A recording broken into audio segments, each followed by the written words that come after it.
Roku, Jadu Box, Shava, Facebook, TV84 ਦੀ app ਰਾਹੀਂ online streaming and IP box ਤੇ ਤੁਸੀਂ TV84 ਨੂੰ ਦੇਖ ਸਕਦੇ ਹੋ। ਵਿਊਅਰਸ, ਜੇ ਤੁਸੀਂ TV84 ਵਾਲੇ ਪ੍ਰੋਗਰਾਮ ਸੱਚੋ ਸੱਚ ਨਾਲ Facebook ਰਾਹੀਂ ਜੁੜੇ ਹੋ ਤਾਂ ਇਸ ਨੂੰ ਵੱਧ ਲਾਈਕ ਕਰੋ ਤੇ ਸ਼ੇਅਰ ਕਰੋ ਅਤੇ ਨਾਲ ਹੀ YouTube ਤੇ ਸਬਸਕ੍ਰਾਈਬ ਵੀ ਕਰੋ। ਇਹ ਵੀ ਦੱਸ ਦਿਓ ਕਿ ਤੁਸੀਂ TV84 ਦੀ ਐਪ ਨੂੰ Android ਐਂਡ App Store ਤੇ ਡਾਊਨਲੋਡ ਕਰਕੇ ਜੋ TV84 ਦੀ ਲਾਈਵ ਸਟ੍ਰੀਮ ਹੈ ਇਸ ਨੂੰ ਤੁਸੀਂ 24 ਆਵਰਸ देख सकते हो। सो व्यूअर्स, प्रोग्राम की शुरुआत करन जा रहे हैं अज की स्पॉन्सरशिप के वाले ना कि अज के प्रोग्राम सचो सच नूं स्पॉन्सर किया गया है टोरंटो तो वीर भुपिंदर सिंह जरवालू। सो इन्हां ने किसान संघर्ष के हक विच एकमुठ होण लई बेनती की है और मोदी सरकार ते भरोसा नहीं किया जा सकता ਅਤੇ ਇਹਨਾਂ ਨਾਲ ਲੜਨ ਲਈ ਸਾਨੂੰ खुद ही ਅੱਗੇ ਆ ਕੇ ਆਪਣੇ ਸਾਧਨਾਂ ਨਾਲ ਲੜਾਈ ਲੜਨੀ ਹੋਵੇਗੀ। ਸੋ हुकूमत ਦੇ हर एक अदारे ਨੂੰ ਸਾਨੂੰ ਅੱਤਵਾਦੀ ਦੱਸਣਾ ਹੈ। ਸੋ एकमुठ ਹੋਏ ਤੋਂ ਬਿਨਾ ਗੱਲ ਨਹੀਂ ਬਣਨੀ। ਸੋ ਅੱਜ ਦੀ ਸਪਾਂਸਰਸ਼ਿਪ ਲਈ ਅਸੀਂ ਵੀਰ ਭੁਪਿੰਦਰ ਸਿੰਘ ਜੀ ਦਾ ਤਹਿ ਦਿਲ ਤੋਂ ਧੰਨਵਾਦ ਕਰਦੇ ਹਾਂ ਔਰ ਤੁਹਾਨੂੰ ਵੀ ਅਪੀਲ ਤੇ ਬੇਨਤੀ ਕਰਦੇ ਹਾਂ ਕਿ ਤੁਸੀਂ ਪ੍ਰੋਗਰਾਮ ਸੱਚੋ ਸੱਚ ਨੂੰ ਵੱਧ ਤੋਂ ਵੱਧ ਸਪਾਂਸਰ ਕਰੋ। ਸਪਾਂਸਰਸ਼ਿਪ ਲਈ ਤੁਸੀਂ ਸਾਨੂੰ ਕਾਲ ਕਰ ਸਕਦੇ ਹੋ ਸਾਡੇ ਫੋਨ ਨੰਬਰ ਤੇ 5166619184। ਤੁਸੀਂ ਸਾਨੂੰ ਈਮੇਲ ਵੀ ਕਰ ਸਕਦੇ ਹੋ info@tv84.tv ਤੇ। ਸੋ ਵਿਊਅਰਸ, ਪਹਿਲੇ ਸੈਗਮੈਂਟ 'ਚ ਆਪਾਂ ਗੱਲਬਾਤ ਕਰਨ ਜਾ ਰਹੇ ਹਾਂ कि RSS ने अपने एजेंटा मनजिंदर सिरसा ਅਤੇ ਰਮਨੀਕ ਮਾਨ ਰਾਹੀਂ ਦਿੱਲੀ ਗੁਰਦੁਆਰਾ ਕਮੇਟੀ ਅਤੇ ਹਰਿਆਣਾ ਸਿੱਖ ਗੁਰਦੁਆਰਾ ਮੈਨੇਜਮੈਂਟ ਕਮੇਟੀ ਤੇ ਪੂਰਨ ਕਬਜ਼ਾ ਕੀਤਾ ਹੋਇਆ ਹੈ ਔਰ ਪਿਛਲੇ ਦਿਨੀ ਜਿੱਥੇ ਅਚਾਨਕ ਹਰਿਆਣਾ ਗੁਰਦੁਆਰਾ ਕਮੇਟੀ ਦੀਆਂ ਚੋਣਾਂ ਰੱਦ ਕੀਤੀਆਂ ਗਈਆਂ ਉੱਥੇ ਰਮਨੀਕ ਮਾਨ ਵੱਲੋਂ ਗੁਰਦੁਆਰਾ ਕਮੇਟੀਆਂ ਨੂੰ ਆਦੇਸ਼ ਦਿੱਤਾ ਗਿਆ ਕਿ ਅੰਦੋਲਨਕਾਰੀਆਂ ਤੱਕ ਕੋਈ ਵੀ ਰਸਦ ਨਾ ਪਹੁੰਚਾਈ ਜਾਵੇ ਔਰ ਰਮਨੀਕ ਮਾਨ ਨੇ ਤੇ ਆਦੇਸ਼ਾਂ ਤੇ ਹੀ ਗੁਰਦੁਆਰਾ ਮੰਜੀ ਸਾਹਿਬ ਅੰਬਾਲਾ ਅਤੇ ਗੁਰਦੁਆਰਾ ਪੰਜੋ ਖਰਾ ਵਿੱਚ ਹਰਿਆਣਾ ਪੁਲਿਸ ਅਤੇ ਕੇਂਦਰੀ ਸੁਰੱਖਿਆ ਦਸਤਿਆਂ ਦੇ ਜਵਾਨਾਂ ਨੂੰ ਰਹਿਣ ਲਈ ਕਮਰੇ ਦਿੱਤੇ ਹਨ। ਸੋ ਸਿੱਖ ਨੌਜਵਾਨਾਂ ਨੇ ਖਾਲਸਾਈ ਕਾਰਵਾਈ ਕਰਦਿਆਂ ਇਹਨਾਂ ਜਵਾਨਾਂ ਨੂੰ ਤਮਾਕੂ, ਸ਼ਰਾਬ ਅਤੇ ਹੋਰ ਨਸ਼ੀਲੀਆਂ ਵਸਤੂਆਂ ਇਸਤੇਮਾਲ ਕਰਦਿਆਂ ਜਿਹੜੇ ਰੰਗੇ ਹੱਥੀ ਫੜਿਆ ਔਰ ਜਥੇਦਾਰ ਅਕਾਲ ਤਖਤ ਸਾਹਿਬ ਨੇ ਹਰਿਆਣਾ ਕਮੇਟੀ ਨੂੰ ਇਸ ਬਜਰ ਗੁਨਾਹ ਲਈ ਦੋਸ਼ੀ ਦੱਸਿਆ। ਸੋ ਇਸ ਬਾਰੇ ਆਪਾਂ ਗੱਲਬਾਤ ਕਰਨ ਜਾ ਰਹੇ ਹਾਂ। ਸੋ ਅਸੀਂ ਚਾਹਾਂਗੇ ਕਿ ਤੁਸੀਂ ਇਸੇ ਤਰ੍ਹਾਂ ਬੜੇ ਰਹਿਣਾ ਦੇਖਣ ਸੁਣ ਲਈ ਤੁਹਾਡਾ ਸਭ ਦਾ ਬਹੁਤ ਸ਼ੁਕਰੀਆ ਜੀ। ਡਾਕਟਰ ਸਾਹਿਬ, ਕੀ ਵਿਚਾਰਾਂ ਨੇ? ਦੇਖੋ, ਸਭ ਤੋਂ ਪਹਿਲਾਂ ਤਾਂ ਅਸੀਂ ਆਪਣੇ ਵਿਊਅਰਸ ਤੋਂ ਮਾਫੀ ਚਾਹੁੰਦੇ ਹਾਂ ਕਿ ਕੱਲ ਦਾ ਪ੍ਰੋਗਰਾਮ ਅਸੀਂ ਉਸ ਫਾਰਮੈਟ 'ਚ ਨਹੀਂ ਕੀਤਾ ਜਿਹਦੇ 'ਚ ਅਸੀਂ ਰੈਗੂਲਰ ਕਰਦੇ ਹਾਂ ਕਿਉਂਕਿ 14 ਫਰਵਰੀ ਨੂੰ ਪਰਸੋਂ ਜਿਹੜੀ ਟਰਾਂਸਨੈਸ਼ਨਲ ਰਿਪਰੈਸ਼ਨ ਦੇ ਉੱਤੇ ਸਿੱਖ ਕਾਕਸ ਕਮੇਟੀ ਦੀ ਵੱਲੋਂ ਜਿਹੜੀ ਹੀਅਰਿੰਗ ਕਰਵਾਈ ਗਈ, ਬੇਸ਼ੱਕ ਅਸੀਂ ਉਸ ਦਾ ਇੱਕ ਬਰੀਫ ਸਿਨੋਪਸਿਸ 14 ਫਰਵਰੀ ਦੇ ਪ੍ਰੋਗਰਾਮ ਵਿੱਚ ਦਿੱਤਾ ਸੀ ਪਰ ਇਹ ਇੱਕ ਅਹਿਮ ਘਟਨਾ ਸੀ ਔਰ ਲਗਭਗ 3 ਮਹੀਨਿਆਂ ਦੇ ਵਿੱਚ ਜਦੋਂ ਕਿ ਨਵੰਬਰ ਤੋਂ ਇੰਡਾਇਕਟਮੈਂਟ ਫਾਈਲ ਹੋਈ ਹੈ ਨਿਊਯਾਰਕ ਕੋਰਟ 'ਚ 2 ਟਰਾਂਸਨੈਸ਼ਨਲ ਰਿਪਰੈਸ਼ਨ ਦੇ ਉੱਤੇ ਬਰੀਫਿੰਗਸ US ਕਾਂਗਰਸ ਔਰ ਸੈਨੇਟ ਵੱਲੋਂ ਹੋਈਆਂ ਪਰ ਉਹਨਾਂ ਦੇ ਵਿੱਚ ਮੁੱਖ ਏਜੰਡਾ ਚੀਨ ਜਾਂ ਰਸ਼ੀਆ ਸੀ, ਭਾਵੇਂ ਡੋਮੀਨੇਟ ਭਾਰਤ ਨਹੀਂ ਕੀਤਾ। ਸੋ ਇਹ ਜਿਹੜੀ 50 ਤੋਂ ਜ਼ਿਆਦਾ ਸਿੱਖ ਕਾਕਸ ਦੇ ਮੈਂਬਰ ਨੇ ਕਾਂਗਰਸਮੈਨ, ਉਹਨਾਂ ਵੱਲੋਂ ਇਨੀਸ਼ੀਏਟ ਕੀਤੀ ਗਈ ਜਿਹੜੀ ਇਹ ਬਰੀਫਿੰਗ ਸੀ ਜਿਸ ਦੇ ਵਿੱਚ ਯੂਨਾਈਟਿਡ ਨੇਸ਼ਨਸ ਦੀ ਅੰਡਰ ਸੈਕਟਰੀ ਜਨਰਲ ਨੇ ਪਾਰਟਿਸਿਪੇਟ ਕੀਤਾ, फ्रीडम हाउस और दूसरे वाशिंगटन DC ਦੀ ਪ੍ਰੋਮੀਨੈਂਟ ਪॉलिसी ਇੰਸਟੀਚਿਊਟ ਦੇ ਔਰ ਸਟੀਅਰਿੰਗ ਕਮੇਟੀ ਯੂਨਾਈਟਿਡ ਨੇਸ਼ਨਸ ਦੇ ਮੈਂਬਰ ਡਾਕਟਰ ਇਕਤਾਰ ਕਰਾਮਤ ਚੀਮਾ ਜਿਹੜੇ ਖਾਸ ਤੌਰ ਤੇ UK ਤੋਂ ਫਲਾਈ ਕਰਕੇ ਆਏ ਔਰ ਜ਼ਾਹਰ ਹੈ ਕਿ ਸਿੱਖ ਨੁਮਾਇੰਦਿਆਂ ਨੇ ਵੀ ਇਸ ਦੇ ਵਿੱਚ ਸ਼ਮੂਲੀਅਤ ਕੀਤੀ ਕਿਉਂਕਿ ਕਮਰਿਆਂ 'ਚ ਹੁੰਦੀ ਹੈ, ਲਿਮਿਟਿਡ ਕੈਪੈਸਿਟੀ ਹੁੰਦੀ ਹੈ ਲੇਕਿਨ ਇਹ ਇੱਕ ਬੜੀ ਪਾਵਰਫੁਲ ਹੀਅਰਿੰਗ ਸੀ। ਸੋ ਉਹਦੇ 'ਚ ਕਿਹਨੇ ਕੀ ਕਿਹਾ ਉਸ ਦੀ ਕੰਪਲੀਟ ਕਵਰੇਜ ਵੀ ਅਸੀਂ ਹੋ ਸਕਦਾ ਸਾਡੀ ਜਨਰੇਸ਼ਨ ਵਾਲੇ ਨੇ ਉਹਨਾਂ ਨੂੰ ਅੰਗਰੇਜ਼ੀ ਦੇ ਨਾਲ ਕੁਛ ਨੂੰ ਲੱਗਦਾ ਹੁੰਦਾ ਹੈ ਕਿ ਭਾਈ ਉਹਨਾਂ ਦੇ ਨਹੀਂ ਹੈ ਜਾਂ ਉਸ ਦੀ ਪੂਰੀ ਉਹ ਪਾਰਟ ਨੂੰ ਨਹੀਂ ਸਮਝ ਪਾਉਂਦੇ ਪਰ ਯੰਗਰ ਜਨਰੇਸ਼ਨ ਦੇ ਲਈ ਵੀ ਇਹ ਇੰਪੋਰਟੈਂਟ ਹੁੰਦਾ ਔਰ ਜਿਹੜੇ ਨਾਨ ਸਿੱਖ ਵੀ ਇਸ ਨੂੰ ਮੋਨੀਟਰ ਕਰਦੇ ਨੇ ਜਿਨ੍ਹਾਂ ਨੂੰ ਇਹ ਪਤਾ ਹੋਣਾ ਚਾਹੀਦਾ ਹੈ ਕਿ ਭਾਈ ਕਿਸ ਲੈਵਲ ਦੇ ਉੱਤੇ ਇਹ ਜਿਹੜੀ ਸਿੱਖ ਕਾਕਸ ਦੀ ਲੌਬੀ ਹੈ ਉਸਨੇ ਆਪਣੀ ਥਾਂ ਬਣਾਈ ਹੋਈ ਹੈ। ਸੋ ਕਿਉਂਕਿ ਸਾਡੇ 24 ਆਵਰਸ ਦੇ ਪ੍ਰੋਗਰਾਮਾਂ 'ਚ ਜਿਹੜਾ ਸੱਚੋ ਸੱਚ ਦਾ ਸਲੋਟ ਹੁੰਦਾ ਹੈ ਇਹ ਮੋਸਟ ਵਿਊਡ ਹੁੰਦਾ ਹੈ। ਸੋ ਇਹ ਸਾਡੀ ਵੀ ਚਾਹਨਾ ਸੀ ਕਿ ਜਿਸ ਲੈਵਲ ਦੀ ਇਹ ਪ੍ਰਾਪਤੀ ਹੈ ਉਸ ਦੇ ਮੁਤਾਬਕ ਇਸ ਨੂੰ ਬ੍ਰੌਡਰ ਜਿਹੜੀ ਹੈ ਵਿਊਅਰਸ਼ਿਪ ਤੱਕ ਪਹੁੰਚਾਇਆ ਜਾਏ। ਸੋ ਇਹ ਇੱਕ ਕਾਰਨ ਸੀ ਅੱਜ ਅਸੀਂ ਹਾਜ਼ਰ ਹਾਂ ਜੀ। ਔਰ ਪਹਿਲਾਂ ਤਾਂ ਅੱਜ ਦੇ ਪ੍ਰੋਗਰਾਮ ਨੂੰ ਸਪਾਂਸਰ ਕਰਨ ਲਈ ਅਸੀਂ ਵੀਰ ਭੁਪਿੰਦਰ ਸਿੰਘ ਟਰਾਂਟੋ ਉਹਨਾਂ ਦਾ ਸ਼ੁਕਰੀਆ ਅਦਾ ਕਰਦੇ ਹਾਂ। ਇਸ ਵੇਲੇ ਸਮੁੱਚੇ ਸਿੱਖ ਜਗਤ ਦੀਆਂ ਅੱਖਾਂ ਇੱਕ ਵਾਰ ਫੇਰ ਉਹ ਸ਼ੰਭੂ ਬਾਰਡਰ ਹੋਏ ਜਾਂ ਖਨੌਰੀ ਬਾਰਡਰ ਹੋਏ, ਇਹ ਦੋਏ ਸਪਾਟ ਨੇ ਜਿੱਥੇ ਪੰਜਾਬ ਤੇ ਹਰਿਆਣਾ ਦਾ ਬਾਰਡਰ ਲੱਗਦਾ ਹੈ। ਜੀ। ਦੋਨੋਂ ਪਾਸੇ ਜਿਹੜਾ ਹੈ ਉਹ ਦੁਸ਼ਮਣ ਦੇਸ਼ਾਂ ਵਾਂਗ ਜਿਵੇਂ ਸਰਹੱਦ ਹੁੰਦੀ ਹੈ, ਫਰੈਂਡਲੀ ਦੇਸ਼ਾਂ 'ਚ ਨਹੀਂ। ਤੁਸੀਂ ਅਮਰੀਕਾ ਕੈਨੇਡਾ 'ਚ ਜਾਓਗੇ, ਉਹ ਤਾਂ ਸਰਹੱਦ ਦੇ ਉੱਤੇ ਉਹਨਾਂ ਨੇ ਬਾਗ ਲਾਏ ਹੋਏ ਨੇ, ਗਾਰਡਨ ਨੇ। ਈਵਨ ਜਿਹੜੇ ਲੋਕ ਇੱਧਰੋਂ ਉੱਧਰ ਨਹੀਂ ਜਾ ਸਕਦੇ ਉਹ ਵੀ ਉਸ ਨੋ ਮੈਨਸ ਲੈਂਡ ਦੇ ਉੱਤੇ ਆ ਕੇ ਬੈਠਦੇ ਨੇ, ਪਾਰਕ ਦੇ ਵਿੱਚ ਰਿਲੈਕਸ ਹੁੰਦੇ ਨੇ ਔਰ ਇੱਕ ਦੂਜੇ ਨੂੰ ਮਿਲ ਕੇ ਚਲੇ ਜਾਂਦੇ ਨੇ।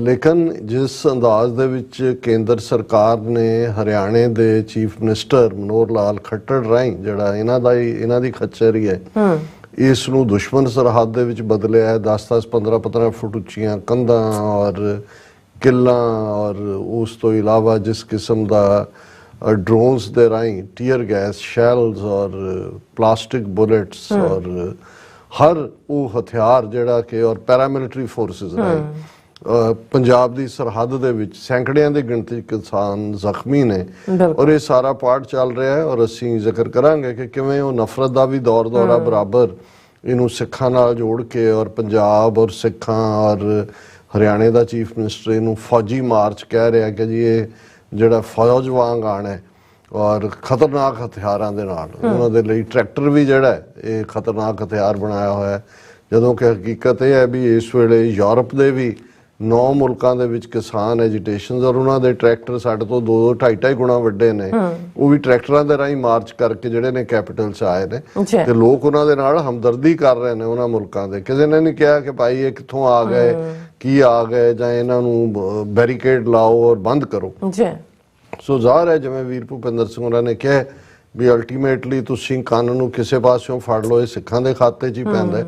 ਹਾਲਾਂ ਅਸੀਂ ਜ਼ਿਕਰ ਕਰਾਂਗੇ ਦੂਸਰੇ ਸੈਗਮੈਂਟ ਦੇ ਵਿੱਚ ਕਿ ਇਹ ਸਾਰੀ ਐਜੀਟੇਸ਼ਨ ਕੀ ਰੁਖ ਲੈ ਸਕਦੀ ਹੈ, ਕਿੰਨਾ ਕੁ ਮਾਸ ਸਪੋਰਟ ਬੇਸ ਹੈ ਔਰ ਜਿਵੇਂ ਕਾਮਰੇਡੀ ਜਥੇਬੰਦੀਆਂ ਜਾਂ ਈਵਨ ਟਕੈਤ ਭਰਾ ਵੀ ਜਿਨ੍ਹਾਂ ਬਾਰੇ ਇੱਕ ਸਟੇਜ ਤੇ ਅਸੀਂ ਵੀ ਥੋੜਾ ਜਿਹਾ ਨਰਮ ਗੋਸ਼ਾ ਰੱਖਦੇ ਸੀ, ਲੇਕਿਨ ਹੁਣ ਜਿਵੇਂ ਈਵਨ ਜਿਹੜਾ ਸਾਬਕਾ ਗਵਰਨਰ ਸਤਪਾਲ ਮਲਿਕ ਹੈ ਉਹਨੇ ਵੀ ਇੱਕ ਇੰਟਰਵਿਊ ਦੇ ਵਿੱਚ ਕਿਹਾ ਕਿ ਟਕੈਤ ਜਿਹੜੇ ਭਰਾ ਨੇ ਇਹ ਦੋਵੇਂ ਪਾਸੇ ਘੁੰਮ ਜਾਂਦੇ ਨੇ ਔਰ ਇਸ ਲਈ ਪਹਿਲੀ ਸਟੇਜ ਦੇ ਉੱਤੇ ਉਹਨਾਂ ਦਾ ਗੋਲਮੋਲ ਜਿਹੀਆਂ ਗੱਲਾਂ ਨੇ, ਲੇਕਿਨ ਜਿਹੜੀ ਸਿੱਖੀ ਸਪਿਰਿਟ ਹੈ ਉਹ ਉੱਥੇ ਵੀ ਵਿਜ਼ੀਬਲ ਹੈ। ਉਹ ਭਾਵੇਂ ਖਨੌਰੀ ਬਾਰਡਰ ਤੇ ਸਿੱਖ ਕਿਸਾਨ ਨੌਜਵਾਨ ਹੋਣ ਜਾਂ ਸ਼ੰਭੂ ਬਾਰਡਰ ਤੇ ਹੋਣ, ਡਰੋਨਾਂ ਦਾ ਜਵਾਬ ਪਤੰਗਾਂ ਦੇ ਨਾਲ ਔਰ ਟੀਅਰ ਗੈਸ ਸ਼ੈਲ ਦਾ ਗਿੱਲੀਆਂ ਬੋਰੀਆਂ ਔਰ ਪੂਰੇ ਉਹ ਇਵੇਂ ਨੇ ਕਿ ਭਾਈ ਆ ਜਾਓ, ਅਸੀਂ ਤਾਂ ਕੋਈ ਵਾਇਲੈਂਸ ਤਾਂ ਨਹੀਂ ਕਰਨੀ ਪਰ ਸਾਨੂੰ ਇਹ ਪਤਾ ਹੈ ਵੀ ਤੁਹਾਡੇ ਨਾਲ ਕਿਵੇਂ ਨਿਭਣਾ।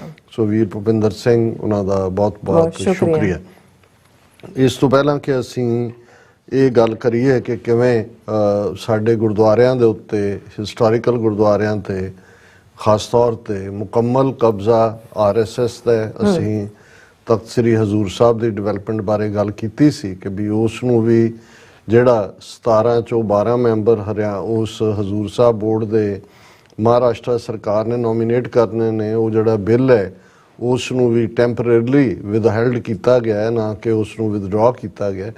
ਪਰ 2 ਕਮੇਟੀਆਂ ਜਿਹੜੀਆਂ ਬਿਲਕੁਲ ਪੰਜਾਬ ਦੇ ਨਾਲ ਲੱਗਦੇ ਆ ਔਰ ਵੱਡੇ ਬਜਟ ਵਾਲੀਆਂ ਨੇ ਔਰ ਪੰਜਾਬ ਦੇ ਸਿੱਖਾਂ ਦਾ ਸ਼ਿਕੰਜਾ ਕੱਸਣ ਦੇ ਲਈ ਇਹ ਦੋਨੋਂ ਹੀ ਅਹਿਮ ਬਣਾ ਦਿੱਤੀਆਂ ਗਈਆਂ ਨੇ RSS ਨੇ ਕੰਟਰੋਲ ਕਰਕੇ, ਹਰਿਆਣਾ ਗੁਰਦੁਆਰਾ ਮੈਨੇਜਮੈਂਟ ਕਮੇਟੀ ਔਰ ਦਿੱਲੀ ਗੁਰਦੁਆਰਾ ਕਮੇਟੀ। ਕਿਉਂਕਿ ਇਸ ਗੱਲ ਦਾ ਧਿਆਨ ਰਹੇ ਕਿ ਜਦੋਂ ਵੀ ਐਜੀਟੇਸ਼ਨ ਹੁੰਦੀਆਂ ਨੇ ਪੰਜਾਬੀ ਸੂਬਾ ਮੋਰਚੇ ਤੋਂ ਲੈ ਕੇ ਧਰਮਯੁੱਧ ਮੋਰਚਾ ਜਾਂ ਲੇਟੈਸਟ ਕਿਸਾਨ ਮੋਰਚਾ ਅਸੀਂ ਕਹਿ ਸਕਦੇ ਹਾਂ, ਤੇ ਇਹੀ ਰਾਊਟ ਹੈ ਦਿੱਲੀ ਜਾਣ ਦਾ। ਇਹੀ ਤੁਹਾਡੇ ਜਿਹੜੇ ਨੇ ਲੰਗਰ ਰਸਦ ਔਰ ਹਰ ਕਿਸਮ ਦੀ ਮਦਦ ਦੇ, ਔਰ ਤੁਹਾਡੇ ਜੇ ਇਹ ਕਹਿਣਾ ਹੋਏ ਕਿ ਦਿੱਲੀ ਤੋਂ ਪੰਜਾਬ ਤੱਕ ਜਾਣ ਲੱਗਿਆ, ਪੰਜਾਬ ਤੋਂ ਦਿੱਲੀ ਤੱਕ ਪਹੁੰਚਣ ਲੱਗਿਆ ਜੇ ਕੋਈ ਕਿਲੇ ਨੇ ਤੇ ਇਹੀ ਨੇ ਗੁਰਦੁਆਰੇ ਔਰ ਦਿੱਲੀ ਪਹੁੰਚ ਕੇ ਫਿਰ ਅਲਟੀਮੇਟਲੀ ਦਿੱਲੀ 'ਚ ਵੱਡੀ ਗਿਣਤੀ ਸਿੱਖ ਜਨਤਾ ਵੀ ਹੈ, ਪਰ ਉੱਥੇ ਵੀ ਜੇ ਪਾਰਲੀਮੈਂਟ ਤੱਕ ਜਾਣਾ ਹੈ ਦੂਸਰਾ ਹਮੇਸ਼ਾ ਰਕਾਬਗੰਜ ਬੰਗਲਾ ਸਾਹਿਬ, ਔਰ ਇਹ ਹਮੇਸ਼ਾ ਹੀ ਗੁਰਦੁਆਰੇ ਕਿਉਂਕਿ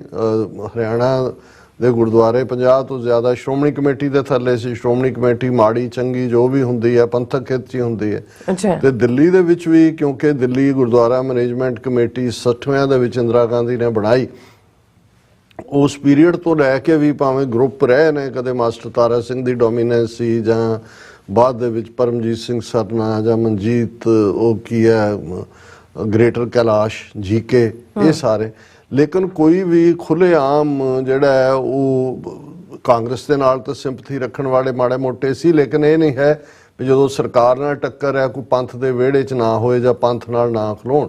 ਔਰ ਉੱਥੇ ਗਈਆਂ ਸੰਗਤਾਂ ਦਾ ਰਹਿਣ ਸਹਿਣ ਦਾ ਪ੍ਰਬੰਧ, ਲੰਗਰ ਦਾ, ਸੇਫਟੀ, ਜੇ ਕੁਝ ਵਾਪਰ ਜਾਂਦਾ ਹੈ ਤੇ ਉਸ ਦੇ ਵਿੱਚ ਹਸਪਤਾਲਾਂ 'ਚ ਪ੍ਰਬੰਧ, ਵਕੀਲਾਂ ਦਾ ਪ੍ਰਬੰਧ, ਇਹ ਦਿੱਲੀ ਕਮੇਟੀ ਇਨਸਪਾਈਟ ਆਫ ਕਿ ਵੀ ਕਰੈਕਟਰ ਬਦਲਦੇ ਰਹੇ ਨੇ ਔਰ ਰਹੇ। ਪਰ ਇਸ ਵੇਲੇ ਦੋਨੋਂ ਹੀ ਗੁਰਦੁਆਰਾ ਕਮੇਟੀਆਂ ਫਰਮਲੀ ਜਿਹੜੇ RSS ਦੇ ਸਪੋਕਸਮੈਨ ਨੇ ਉਹਨਾਂ ਦੇ ਕਬਜ਼ੇ ਦੇ ਵਿੱਚ ਦੇ ਦਿੱਤੀਆਂ ਗਈਆਂ। ਦਿੱਲੀ ਦੇ ਮਨਜਿੰਦਰ ਸਰਸਾ ਜਿਹਦੀ ਘਰ ਵਾਲੀ ਪਹਿਲਾਂ ਵੀ BJP ਦੀ ਕੌਂਸਲਰ, ਇਹ ਵੀ BJP ਦੀ ਟਿਕਟ ਤੇ MLA ਵੀ ਬਣਿਆ ਔਰ BJP ਦਾ ਭੌਂਕਾ ਬਣ ਕੇ ਕਦੇ ਪਾਕਿਸਤਾਨ ਦੇ ਖਿਲਾਫ ਬੋਲ ਰਿਹਾ ਹੁੰਦਾ ਹੈ, ਕਦੇ ਮੁਸਲਮਾਨਾਂ ਦੇ ਖਿਲਾਫ ਬੋਲ ਰਿਹਾ ਹੁੰਦਾ ਹੈ। ਬਾਬਰੀ ਮਸਜਿਦ ਢਾਣ ਨੂੰ ਜਸਟੀਫਾਈ ਕਰਨ ਲਈ ਉਹਦੇ ਤੋਂ ਬਿਆਨ ਦਵਾਇਆ ਗਿਆ ਕਿ ਜੀ ਰਕਾਬਗੰਜ ਵੀ ਤਾਂ ਮਸਜਿਦ ਤੋੜੀ ਸੀ, ਬਿਲਕੁਲ ਗਲਤ।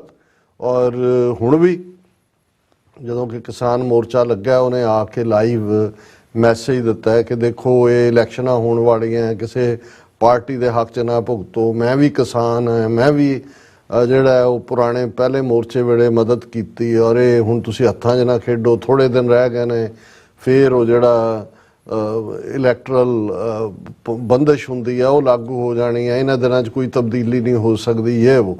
ਸੋ ਉਹ ਤਾਂ ਲੱਗਾ ਹੀ ਹੋਇਆ, ਪਰ ਕਿਉਂਕਿ ਉਹਦਾ ਪਤਾ ਵੀ ਹੈ, ਉਸ ਬਾਰੇ ਤਾਂ ਹੁਣ ਕੋਈ ਭੁਲੇਖਾ ਨਹੀਂ ਹੈ। ਪਰ ਇੱਕ ਜਿਹੜਾ ਬਹੁਤ ਗੰਦਾ ਕਰੈਕਟਰ ਜਿਹਦੇ ਬਾਰੇ ਅਸੀਂ ਪਿਛਲੇ ਦਿਨਾਂ 'ਚ ਗੱਲ ਕੀਤੀ ਸੀ, ਰਮਣੀਕ ਮਾਨ, ਜਿਹੜਾ ਚੰਡੀਗੜ੍ਹ ਤੋਂ ਜਿਹੜਾ ਗ੍ਰੈਜੂਏਟ ਹੈ ਇੰਜੀਨੀਅਰਿੰਗ ਦਾ, ਪਿਛਲੇ 20 ਸਾਲ ਤੋਂ ਜ਼ਿਆਦਾ ਸਮੇਂ ਤੋਂ 22-23 ਸਾਲ ਤੋਂ RSS BJP ਦਾ ਬੰਦਾ ਬਣਿਆ ਹੋਇਆ, ਪਿਓ ਇਹਦਾ ਲੈਫਟੀਨੈਂਟ ਕਰਨਲ ਸੀ ਔਰ ਪਿਛਲੀ ਕਿਸਾਨ ਮੂਵਮੈਂਟ ਦੇ ਵੇਲੇ ਵੀ ਇਸ ਨੇ ਪੂਰਾ ਭੌਂਕਾ ਬਣ ਕੇ ਕਿਹਾ ਸੀ ਕਿ ਜੀ ਇਹ ਸਭ ਜਾਲੀ ਖਾਲਿਸਤਾਨੀ ਨੇ, ਇਹਨਾਂ 'ਚ ਕੋਈ ਕਿਸਾਨ ਨਹੀਂ ਹੈ। ਔਰ ਦੂਸਰਾ, ਔਰ ਕੱਲਾ ਇੱਥੋਂ ਤੱਕ ਹੀ ਮਹਿਦੂਦ ਨਹੀਂ, ਉਸ ਨੇ ਬੜਾ ਇਹ ਗੱਜ ਵੱਜ ਕੇ ਕਿਹਾ ਸੀ ਕਿ ਜੀ ਅਸੀਂ ਹਿੰਦੂ ਹਾਂ ਔਰ ਇਹ ਰਾਮ ਮੰਦਰ ਔਰ ਸਾਡੀ ਪੂਰੀ ਉਸ ਦੇ ਉੱਤੇ ਪੂਰੀ ਆਸਥਾ ਹੈ ਔਰ ਇਹ ਉਹ ਹੈ। ਫਿਰ ਹਰਿਆਣੇ ਦੇ ਵਿੱਚ ਇਹ ਸਾਹਮਣੇ ਆਇਆ ਕਿ ਹਾਲਾਂ ਪਹਿਲੀ ਸਟੇਜ ਤੇ ਅਸੀਂ ਉਹਨਾਂ ਸਿੱਖਾਂ ਦੇ ਉੱਤੇ ਵੀ ਜਿਹੜਾ ਹੈ ਉਹ ਕੀ ਕਰ ਸਕਦੇ ਹਾਂ, ਉਹਨਾਂ ਨੂੰ ਕਰਸੀ ਕਰ ਸਕਦੇ ਹਾਂ ਜਿਨ੍ਹਾਂ ਨੇ ਹਰਿਆਣਾ ਕਮੇਟੀ ਬਣਾਉਣ ਲੱਗੇ ਨਹੀਂ ਸੋਚਿਆ, ਉਹ ਜਾ ਕੇ ਦਿੱਲੀ ਦਰਬਾਰ ਦੇ ਹੱਕ 'ਚ ਭੁਗਤੇ ਕਿ ਜੀ ਹਰਿਆਣੇ ਦੇ ਗੁਰਦੁਆਰੇ ਅੱਡ ਕਰੋ। ਸਾਡੀ ਪੋਜੀਸ਼ਨ ਉਦੋਂ ਵੀ ਬਿਲਕੁਲ ਇਹ ਰਹੀ ਕਿ ਭਾਈ ਇਹ ਗੱਲ ਇਹ ਠੀਕ ਹੈ ਕਿ ਗੁਰਦੁਆਰਿਆਂ ਦੀ ਮੈਨੇਜਮੈਂਟ ਦੇ ਨਾਲ ਕੋਈ ਸਿੱਖਾਂ ਦੇ ਮਸਲੇ ਹੱਲ ਨਹੀਂ ਹੁੰਦੇ, ਪਰ ਤੁਸੀਂ ਚੱਲੇ ਕਿਹੜੇ ਪਾਸਿਓਂ? ਇੱਕ ਪਾਸੇ ਧਰਮ ਯੁੱਧ ਮੋਰਚੇ ਦੀਆਂ ਮੰਗਾਂ ਦੇ ਵਿੱਚ ਇੱਕ ਮੰਗ ਆਲ ਇੰਡੀਆ ਗੁਰਦੁਆਰਾ ਜਿਹੜਾ ਹੈ ਉਹ ਐਕਟ ਬਣਾਉਣ ਦੀ ਸੀ, ਜਿਹਨੂੰ ਈਵਨ ਰਾਜੀਵ ਲੌਂਗੋਵਾਲ ਅਕੋਰਡ ਦੇ ਵਿੱਚ ਵੀ ਮੰਨਿਆ ਗਿਆ ਸੀ ਕਿ ਭਾਈ ਪਟਨਾ ਸਾਹਿਬ, ਹਜ਼ੂਰ ਸਾਹਿਬ ਜਾਂ ਜੰਮੂ ਕਸ਼ਮੀਰ ਬੋਰਡ ਵਾਲੇ ਜਿਹੜੇ ਗੁਰਦੁਆਰੇ ਨੇ ਉਹ ਵੀ ਲਿਆਂਦੇ ਜਾਣਗੇ ਸ਼੍ਰੋਮਣੀ ਕਮੇਟੀ ਜਾਂ ਇੱਕ ਵੱਡਾ ਐਕਟ ਦੇ ਥੱਲੇ। ਪਰ ਤੁਸੀਂ ਤਾਂ ਇੱਕ ਇੱਕ ਕਰਕੇ ਆਪਣਾ ਸਾਰਾ ਬੇਸ ਗਵਾ ਰਹੇ ਹੋ। ਤੁਸੀਂ ਹਰਿਆਣਾ ਇਹਨਾਂ ਦੇ ਹਵਾਲੇ ਕਰਕੇ ਅਲਟੀਮੇਟਲੀ ਇਹ ਸਰਕਾਰੀ ਇੰਟਰਫੇਰੈਂਸ ਵਾਲੀ ਥਾਂ ਹੀ ਹੋਏਗੀ। ਲੇਕਿਨ ਉਦੋਂ ਸਭ ਨੂੰ ਲੱਗਾ ਹੋਇਆ ਸੀ ਕਿ ਇਸ ਅੰਦਾਜ਼ ਦੇ ਵਿੱਚ ਉਹ ਦਾਦੂਵਾਲ ਵਰਗੇ ਲੋਕ ਹੋਣ ਜਾਂ ਮੈਂ ਜਿਹੜੇ ਅੱਜ ਈਵਨ ਅਕਾਲੀਆਂ 'ਚ ਨੇ ਉਹਨਾਂ ਦਾ ਵੀ ਇੱਕ ਹਿੱਸਾ ਜਿਹੜਾ ਹੈ ਉਹ ਹਰਿਆਣਾ ਦੀ ਅੱਡ ਹਰਿਆਣਾ ਕਮੇਟੀ ਦਾ ਹਮਾਇਤੀ ਸੀ। ਲੇਕਿਨ ਅਸੀਂ ਦੇਖਿਆ ਵੀ ਅਜੇ ਤਾਂ ਨੋਮੀਨੇਟਡ ਕਮੇਟੀਆਂ ਹੀ ਬਣੀਆਂ ਨੇ। ਪਹਿਲਾਂ ਖੱਟੜ ਨੇ ਬਣਾਈ, ਫਿਰ ਹੁਣ ਬਣਾਈ, ਔਰ ਜਿੱਦਣ ਚੋਣ ਹੋਣੀ ਸੀ ਹਰਿਆਣਾ ਗੁਰਦੁਆਰਿਆਂ ਦੀ ਉਸ ਤੋਂ 2 ਦਿਨ ਪਹਿਲਾਂ ਉਹਨੂੰ ਪੋਸਟਪੋਨ ਕਰ ਦਿੱਤਾ ਗਿਆ। ਹੁਣ ਸਾਡੇ ਤੱਕ ਬੜੇ ਪੁਖਤਾ ਜਿਹੜੇ ਸਾਧਨ ਨੇ, ਸਾਡੇ ਸਰੋਤ ਨੇ ਹਰਿਆਣੇ 'ਚ, ਜਿਨ੍ਹਾਂ ਨੇ ਦੱਸਿਆ ਕਿ ਵੀ ਇਹ ਸਾਰੀ ਖੇਡ ਜਿਹੜੀ ਹੈ ਇਸ ਦੇ ਵਿੱਚ ਹਾਲਾਂ ਕਰਮਜੀਤ ਸਿੰਘ ਮਹੰਤ ਨੂੰ ਵੀ ਲਾਇਆ, ਪਹਿਲਾਂ ਦਾਦੂਵਾਲ ਵੀ ਲਿਆਂਦਾ, ਕੋਈ ਹੋਰ ਵੀ ਹੁਣ ਕਹਿਣ ਨੂੰ ਸ਼ਾਇਦ ਭੁਪਿੰਦਰ ਸਿੰਘ ਅਸੰਧ ਹਰਿਆਣਾ ਕਮੇਟੀ ਦਾ ਪ੍ਰਧਾਨ ਬਣਾਇਆ ਹੋਇਆ, ਉਹ ਸਭ ਨੋਮੀਨੇਟਡ। ਪਰ ਅਸਲ ਤਾਕਤ ਜਿਹੜੀ ਹੈ ਉਹ ਰਮਣੀਕ ਮਾਨ ਨਾਂ ਦੇ ਇਸ RSS ਦੇ ਜਮੂਰੇ ਦੇ ਕੋਲ ਹੈ। ਔਰ ਇਸੇ ਹੀ RSS ਦੇ ਜਮੂਰੇ ਨੇ ਅਸੀਂ ਮੈਂਸ਼ਨ ਕੀਤਾ ਸੀ ਕਿ ਹਰਿਆਣੇ ਦੇ ਗੁਰਦੁਆਰਿਆਂ ਨੂੰ ਹਦਾਇਤ ਕੀਤੀ ਹੈ ਕਿ ਭਾਈ ਤੁਸੀਂ ਬਿਲਕੁਲ ਵੀ ਜਿਹੜਾ ਉਹ ਇੱਧਰ ਇਹਨਾਂ ਨੂੰ ਕੋਈ ਰਸਦ ਨਹੀਂ ਦੇਣੀ ਕਿਸਾਨਾਂ ਨੂੰ ਔਰ ਕਿਸੇ ਪਾਸਿਓਂ ਵੀ। ਔਰ ਇਸ ਦੇ ਨਾਲ ਹੁਣ ਜੋ ਸਾਹਮਣੇ ਆਇਆ ਹੈ ਉਹ ਤਾਂ ਬਿਲਕੁਲ ਹੀ ਸ਼ਰਮ ਦੇਣ ਵਾਲਾ ਹੈ ਕਿ ਕਿਵੇਂ ਉਸਨੇ ਰਮਣੀਕ ਮਾਨ ਨੇ ਦੋਵੇਂ ਹੀ ਇਤਿਹਾਸਕ ਗੁਰਦੁਆਰੇ ਜਿਹੜੇ ਅੰਬਾਲੇ 'ਚ ਨੇ, ਗੁਰਦੁਆਰਾ ਮੰਜੀ ਸਾਹਿਬ ਅੰਬਾਲਾ ਔਰ ਗੁਰਦੁਆਰਾ ਪੰਜੋ ਖਰਾ ਸਾਹਿਬ, ਉਹਨਾਂ ਗੁਰਦੁਆਰਿਆਂ ਦੇ ਮੈਨੇਜਰਾਂ ਨੂੰ ਕਹਿ ਕੇ, ਹਾਲਾਂਕਿ ਕਮੇਟੀ ਦਾ ਪ੍ਰਧਾਨ ਸੰਦ ਕਹਿ ਰਿਹਾ ਜੀ ਮੈਨੂੰ ਨਹੀਂ ਪਤਾ, ਅਸੀਂ ਮੈਨੇਜਰ ਸਸਪੈਂਡ ਕਰਤਾ ਹੈ, ਅਸੀਂ ਫਲਾਣਾ ਕਰਤਾ ਹੈ, ਕਿ ਭਾਈ ਇਹਨਾਂ ਨੂੰ CRPF ਔਰ ਹਰਿਆਣਾ ਪੁਲਿਸ ਦੇ ਬੰਦਿਆਂ ਨੂੰ ਰਹਿਣ ਦੇ ਲਈ ਜਿਹੜਾ ਕਮਰੇ ਦਿਓ। ਕਿੰਨੇ ਕਮਰੇ ਨੇ, ਕਿੰਨੇ ਨੇ ਲਿਖ ਲਏ ਜੀ, ਕੋਈ ਸ਼ੱਕ ਨਹੀਂ ਹੈ। ਇਹ ਵੀ ਸ਼ਾਇਦ ਸਿੱਖਾਂ ਦੇ ਇਤਿਹਾਸ 'ਚ ਪਹਿਲੀ ਵਾਰ ਹੋਏਗਾ ਕਿ ਜਿਹੜਾ ਨੇ ਸਿੱਖਾਂ ਨੂੰ ਮਾਰਨਾ, ਸਿੱਖ ਕਿਸਾਨਾਂ ਦੇ ਉੱਤੇ ਜ਼ਬਰ ਕਰਨ ਦੇ ਲਈ ਲਿਆਂਦਾ ਗਿਆ, ਔਰ ਜੋ ਹਰਿਆਣੇ ਦੇ ਔਰ ਪੈਰਾਮਿਲਟਰੀ ਦਸਤਿਆਂ ਨੇ ਕੀਤਾ ਹੈ ਸ਼ੰਭੂ ਬਾਰਡਰ ਤੇ ਜਾਂ ਖਨੌਰੀ ਬਾਰਡਰ ਤੇ, ਸਾਹਮਣੇ ਕਿ ਭਾਈ ਉਹਨਾਂ ਨੂੰ ਹੀ ਸਿੱਖ ਗੁਰਦੁਆਰਿਆਂ 'ਚ ਲੰਗਰ, ਉੱਥੇ ਰਿਹਾਇਸ਼ ਦਾ ਪ੍ਰਬੰਧ, ਆਪਣਿਆਂ ਦੇ ਲਈ ਇਹ ਹਦਾਇਤ ਕਿ ਵੀ ਉੱਥੋਂ ਮਦਦ ਜਾ ਨਹੀਂ ਸਕਦੀ। ਔਰ ਇਹ ਅਸੀਂ ਸਮਝਦੇ ਹਾਂ ਵੀ ਅਜੇ ਤੱਕ ਸਿੱਖੀ ਗੈਰਤ ਅਣਖ ਬਾਕੀ ਹੈ ਕਿ ਕਿਵੇਂ ਸਿੱਖ ਨੌਜਵਾਨਾਂ ਨੇ ਫਿਰ ਜਿਹੜਾ ਉਹ ਪੂਰਾ ਬੋਤਾ ਸਿੰਘ ਗਰਜਾ ਸਿੰਘ ਵਾਲਾ ਛਾਪਾ ਮਾਰ, ਜਾਂ ਜਿਹੜਾ ਕਿਸੇ ਵੇਲੇ ਅਕਾਲੀ ਮੋਰਚਿਆਂ ਵੇਲੇ ਜਿਨ੍ਹਾਂ ਨੂੰ ਡੁਡਲੀ ਜੱਥੇ ਕਹਿੰਦੇ ਸੀ, ਉਹ ਚੱਕਰਵਰਤੀ ਡੁਡਲੀ, ਉਹਨਾਂ ਨੇ ਛਾਪਾ ਮਾਰ ਕੇ ਜਾ ਕੇ ਜਦੋਂ ਰੰਗੇ ਹੱਥੀਂ ਫੜੇ ਕਿ ਜਵਾਨ ਤੰਬਾਕੂ ਨੋਸ਼ੀ ਵੀ ਕਰ ਰਹੇ ਨੇ, ਸ਼ਰਾਬ ਦੀਆਂ ਬੋਤਲਾਂ ਵੀ ਨੇ ਔਰ ਡਰੱਗਸ ਵੀ ਉਹਨਾਂ ਤੋਂ ਮਿਲੀਆਂ, ਔਰ ਫਿਰ ਉੱਥੋਂ ਧੱਕ ਕੇ ਜਦੋਂ ਬਾਹਰ ਕੱਢੇ ਤੇ ਹੁਣ ਉਹਨਾਂ ਦਾ ਪ੍ਰਧਾਨ ਵੀ ਭੁਪਿੰਦਰ ਸਿੰਘ ਸੰਧ ਆ ਕੇ ਮੀਡੀਆ ਨੂੰ ਕਹਿ ਰਿਹਾ ਜੀ ਮੈਨੇਜਰ ਨੇ ਆਪਣੀ ਮਰਜ਼ੀ ਨਾਲ, ਉਹਨੂੰ ਲੋਕਲ SHO ਨੇ ਕਿਹਾ, ਉਹ ਕਹਿ ਰਿਹਾ ਲੋਕਲ SHO ਨੇ ਕਿਹਾ ਕਿ ਜੀ ਇਹਨਾਂ ਨੂੰ ਰੱਖੋ, ਅਸੀਂ ਉਹ ਸਸਪੈਂਡ ਕਰਤਾ ਹੈ, ਕਮੇਟੀ ਬਣਾਤੀ ਹੈ, 5 ਦਿਨਾਂ ਦੇ ਵਿੱਚ ਉਹ ਰਿਪੋਰਟ ਦੇਗੀ। ਪਰ ਉਹਨਾਂ ਚੋਂ ਕਿਸੇ ਦੀ ਇਹ ਕਹਿਣ ਦੀ ਹਿੰਮਤ ਨਹੀਂ ਹੋ ਰਹੀ ਕਿ ਇਹ ਜਿਹੜਾ ਰਮਣੀਕ ਮਾਨ ਨਾਂ ਦਾ ਜਮੂਰਾ ਹੈ, ਜਿਹਨੇ ਜਿਵੇਂ ਕਿਸੇ ਜ਼ਮਾਨੇ ਜਦੋਂ ਇੰਦਰਾ ਏਸ਼ੀਆਡ 82 ਗੇਮਸ ਦਿੱਲੀ 'ਚ ਹੋ ਰਹੀਆਂ ਸੀ ਔਰ ਅਕਾਲੀਆਂ ਨੇ ਐਲਾਨ ਕੀਤਾ ਸੀ ਵੀ ਅਸੀਂ ਉੱਥੇ ਜਾ ਕੇ ਪ੍ਰੋਟੈਸਟ ਕਰਾਂਗੇ, ਔਰ ਇੰਦਰਾ ਗਾਂਧੀ ਉਸ ਸਟੇਜ ਦੇ ਉੱਤੇ ਆਲਮੋਸਟ ਕਹਿੰਦੇ ਨੇ ਕਿ ਭਾਈ ਉਹਨੂੰ, ਕਿਉਂਕਿ ਉਹ ਬਹੁਤ ਵੱਡੀ ਇਵੈਂਟ ਸੀ ਔਰ ਉਹਨਾਂ ਨੂੰ ਲੱਗਦਾ ਸੀ ਕਿ ਵੀ ਇੰਡੀਆ ਦਾ ਰੈਪੂਟੇਸ਼ਨ ਦਾ ਤੇ ਹੋਏਗਾ, ਉਹ ਮੰਗਾ ਮੰਨਣ ਲਈ ਤਿਆਰ ਸੀ ਕਿ ਭਜਨਾ ਜਿਹੜਾ ਬਿਸ਼ਨੋਈ ਹਰਿਆਣੇ ਦਾ ਚੀਫ ਮਿਨਿਸਟਰ, ਉਹਨੇ ਕਿਹਾ ਕਿ ਮੈਡਮ ਫਿਕਰ ਨਾ ਕਰੋ, ਤੁਹਾਨੂੰ ਕੋਈ ਘਬਰਾਉਣ ਦੀ ਲੋੜ ਨਹੀਂ, ਮੈਂ ਇੱਕ ਵੀ ਸਿੱਖ ਨੂੰ, ਜਿਹੜਾ ਸਿੱਖ ਤਾਂ ਦੂਰ ਪੰਜਾਬੀ ਨੂੰ ਵੀ ਹਰਿਆਣੇ ਦੀਆਂ ਹੱਦਾਂ ਚੋਂ ਜਿਹੜਾ ਉਹ ਦਿੱਲੀ ਤੱਕ ਨਹੀਂ ਪਹੁੰਚਣ ਦਿਆਂਗਾ। ਔਰ ਉਸ ਪੀਰੀਅਡ 'ਚ ਏਸ਼ੀਆਡ 82 ਦੇ ਦੌਰਾਨ ਫਿਰ ਕੀ ਹੋਇਆ, ਜਿਹੜੇ ਹਰਿਆਣਵੀ ਉਹ ਪੁਲਿਸ ਨੇ ਕਿਵੇਂ ਈਵਨ ਸਿੱਖ ਕਾਂਗਰਸ ਦੇ ਹੀ ਮੈਂਬਰ ਪਾਰਲੀਮੈਂਟ, ਬੀਬੀਆਂ, ਜਵਾਨ, ਰਿਟਾਇਰਡ ਫੌਜੀ ਅਫਸਰ, ਜਰਨਲ, ਕਰਨਲ, ਜਿਹੜੇ ਖੇਡਾਂ ਦੇਖਣ ਦੇ ਲਈ ਆਪਣੀਆਂ ਗੱਡੀਆਂ 'ਚ ਕਈ ਯੂਨੀਫਾਰਮ ਦੇ ਵਿੱਚ ਸਵਾਰ ਹੋ ਕੇ ਹਰਿਆਣੇ 'ਚ ਜਿਉਂ ਹੀ ਸ਼ੰਭੂ ਕ੍ਰਾਸ ਕਰਦੇ ਸੀ, ਰੋਕ ਕੇ ਉਹਨਾਂ ਨੂੰ ਬੇਇੱਜ਼ਤ ਕਰਕੇ, ਬਾਹਰ ਕੱਢ ਕੇ, ਗਾਲੀ ਗਲੋਚ ਕਰਕੇ ਵਾਪਸ ਭੇਜ ਦਿੱਤਾ ਜਾਂਦਾ ਸੀ। ਮੈਂ ਉਹਦਾ ਇੱਕ ਵਾਕਿਆ ਪਹਿਲਾਂ ਵੀ ਸੁਣਾਇਆ, ਪਰ ਕਿਉਂਕਿ ਇਸ ਰੈਲੇਵੈਂਸ 'ਚ, ਇਸ ਕੌਨਟੈਕਸਟ ਦੇ ਵਿੱਚ ਜੋ ਅੱਜ ਦੁਬਾਰਾ ਜੰਗ ਹਿੰਦ ਪੰਜਾਬ ਵਾਲਾ ਮਾਹੌਲ ਇਹਨਾਂ ਨੇ ਸਿਰਜਿਆ ਹੋਇਆ ਕਿ ਇੱਕ ਸਾਡੇ ਖਾਲਿਸਤਾਨੀ ਐਕਟਿਵਿਸਟ ਨੇ ਦੱਸਿਆ ਵੀ 80s ਦੇ ਵਿੱਚ ਅਸੀਂ ਜਿਹੜਾ ਉਹ ਸੈਮੀਨਾਰ ਕਰਵਾਉਂਦੇ ਸੀ ਪੰਜਾਬ ਯੂਨੀਵਰਸਿਟੀ ਚੰਡੀਗੜ੍ਹ 'ਚ, ਔਰ ਉਹਦੇ ਲਈ ਥੋੜੇ ਬਹੁਤ ਖਰਚਾ ਹੁੰਦਾ ਸੀ, ਜਿਹਨਾਂ ਨੂੰ ਬਾਹਰੋਂ ਸੱਦਿਆ ਕਿਸੇ ਨੂੰ ਜਾਂ ਕਿ ਟਿਕਟ ਦੇਣੀ ਹੈ, ਤੇ ਉਹ ਕਹਿੰਦਾ ਕਿ ਜੀ ਇੱਕ ਅੱਛੇ ਸਿੱਖ ਫੌਜੀ ਅਫਸਰ, ਸ਼ਾਇਦ ਬ੍ਰਿਗੇਡੀਅਰ ਸੀ, ਦੂਜਾ ਉਹਦੀ ਕੋਠੀ ਨਾਲ ਲੱਗਦੀ ਸੀ, ਔਰ ਉਹਦੇ ਕੋਲ ਅਸੀਂ ਗਏ ਕਿ ਜੀ ਦੇਖੋ ਅਸੀਂ ਇਹ ਕਰਵਾ ਰਹੇ ਹਾਂ ਤੇ ਸਾਡੀ ਮਦਦ ਕਰੋ। ਤੇ ਕਹਿੰਦੇ ਉਹਨੇ ਕਿਹਾ ਕਿ ਵੀ ਤੁਸੀਂ ਕੀ ਗੱਲ ਕਰ ਰਹੇ ਹੋ, ਕਿਹੜਾ ਸਾਡੇ ਨਾਲ ਵਿਤਕਰਾ ਹੋ ਰਿਹਾ, ਮੇਰਾ ਇੱਕ ਲੜਕਾ ਕਰਨਲ ਹੈ, ਇੱਕ ਮੇਜਰ ਹੈ, ਮੈਂ ਬ੍ਰਿਗੇਡੀਅਰ ਰਿਟਾਇਰ ਹੋਇਆ, ਮੈਂ ਪ੍ਰਾਊਡ ਅਫਸਰ ਹੈ, ਕੁਝ ਨਹੀਂ ਹੋ ਰਿਹਾ, ਨਿਕਲੋ ਬਾਹਰ ਮੇਰੀ ਕੋਠੀ।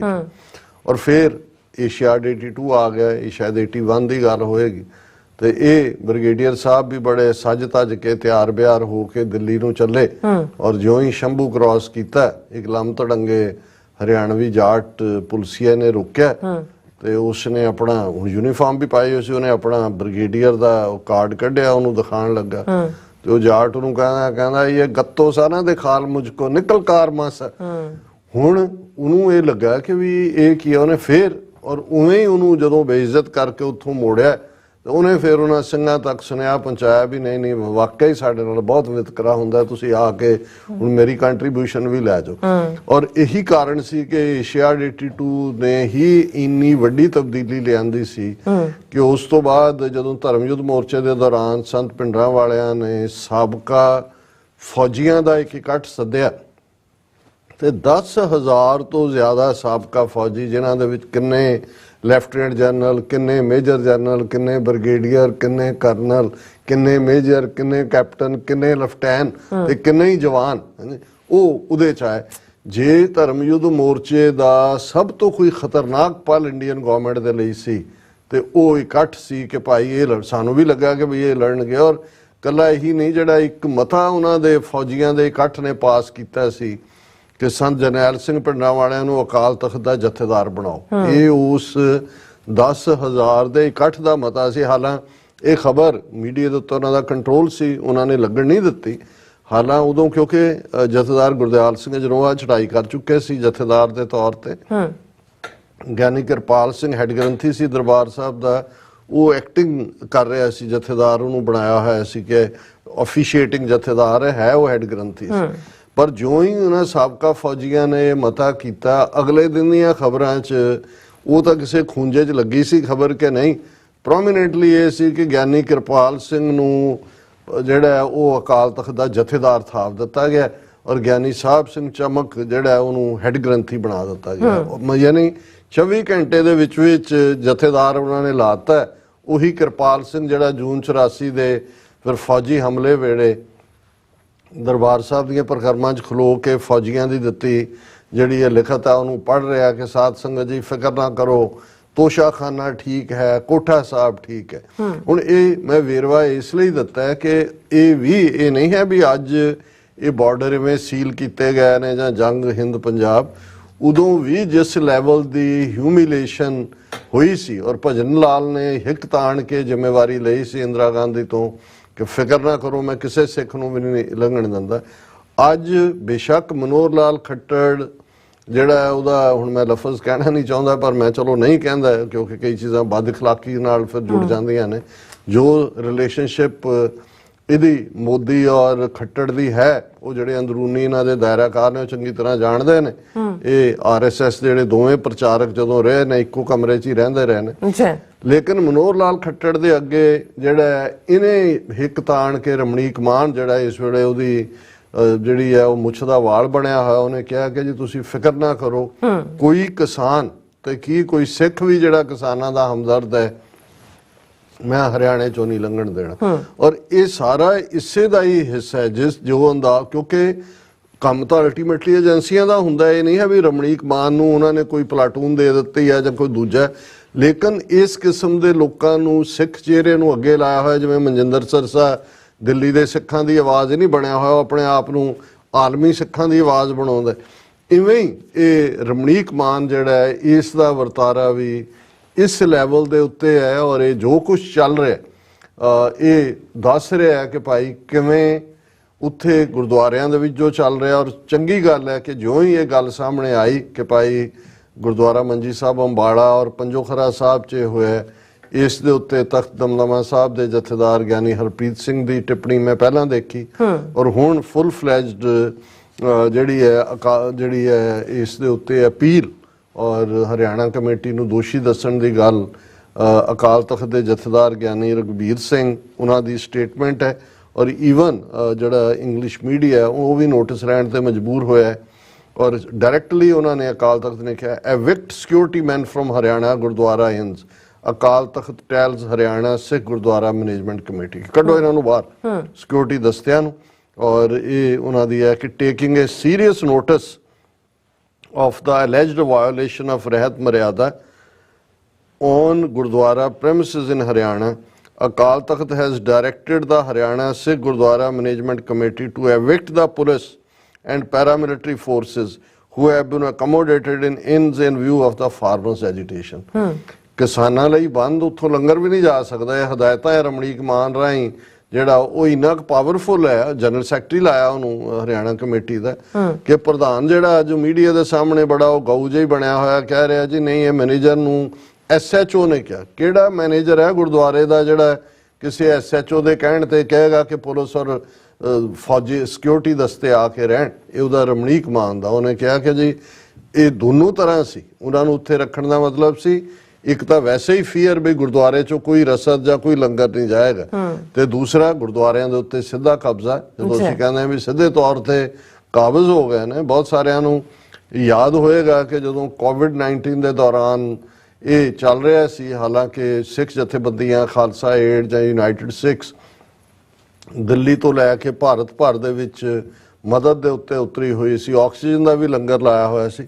ਉਦੋਂ ਮਨਜਿੰਦਰ ਸਰਸੇ ਦਾ ਇੱਕ ਬਿਆਨ ਸੀ ਕਿ ਜੀ ਤਖਤ ਸ੍ਰੀ ਹਜ਼ੂਰ ਸਾਹਿਬ 'ਚ ਇੰਨਾ ਸੋਨਾ ਪਿਆ ਹੈ, ਉੱਥੇ ਸੋਨਾ ਪਿਆ ਕੀ ਕਰਦਾ ਹੈ, ਅਸੀਂ ਇਹ ਅਪੀਲ ਕਰਾਂਗੇ ਕਿ ਭਾਈ ਉਸ ਦਾ ਹਸਪਤਾਲ ਬਣਾਏ ਜਾਣ ਔਰ ਤਾਂ ਕਿ ਲੋਕਾਂ ਨੂੰ ਰਾਹਤ ਮਿਲੇ।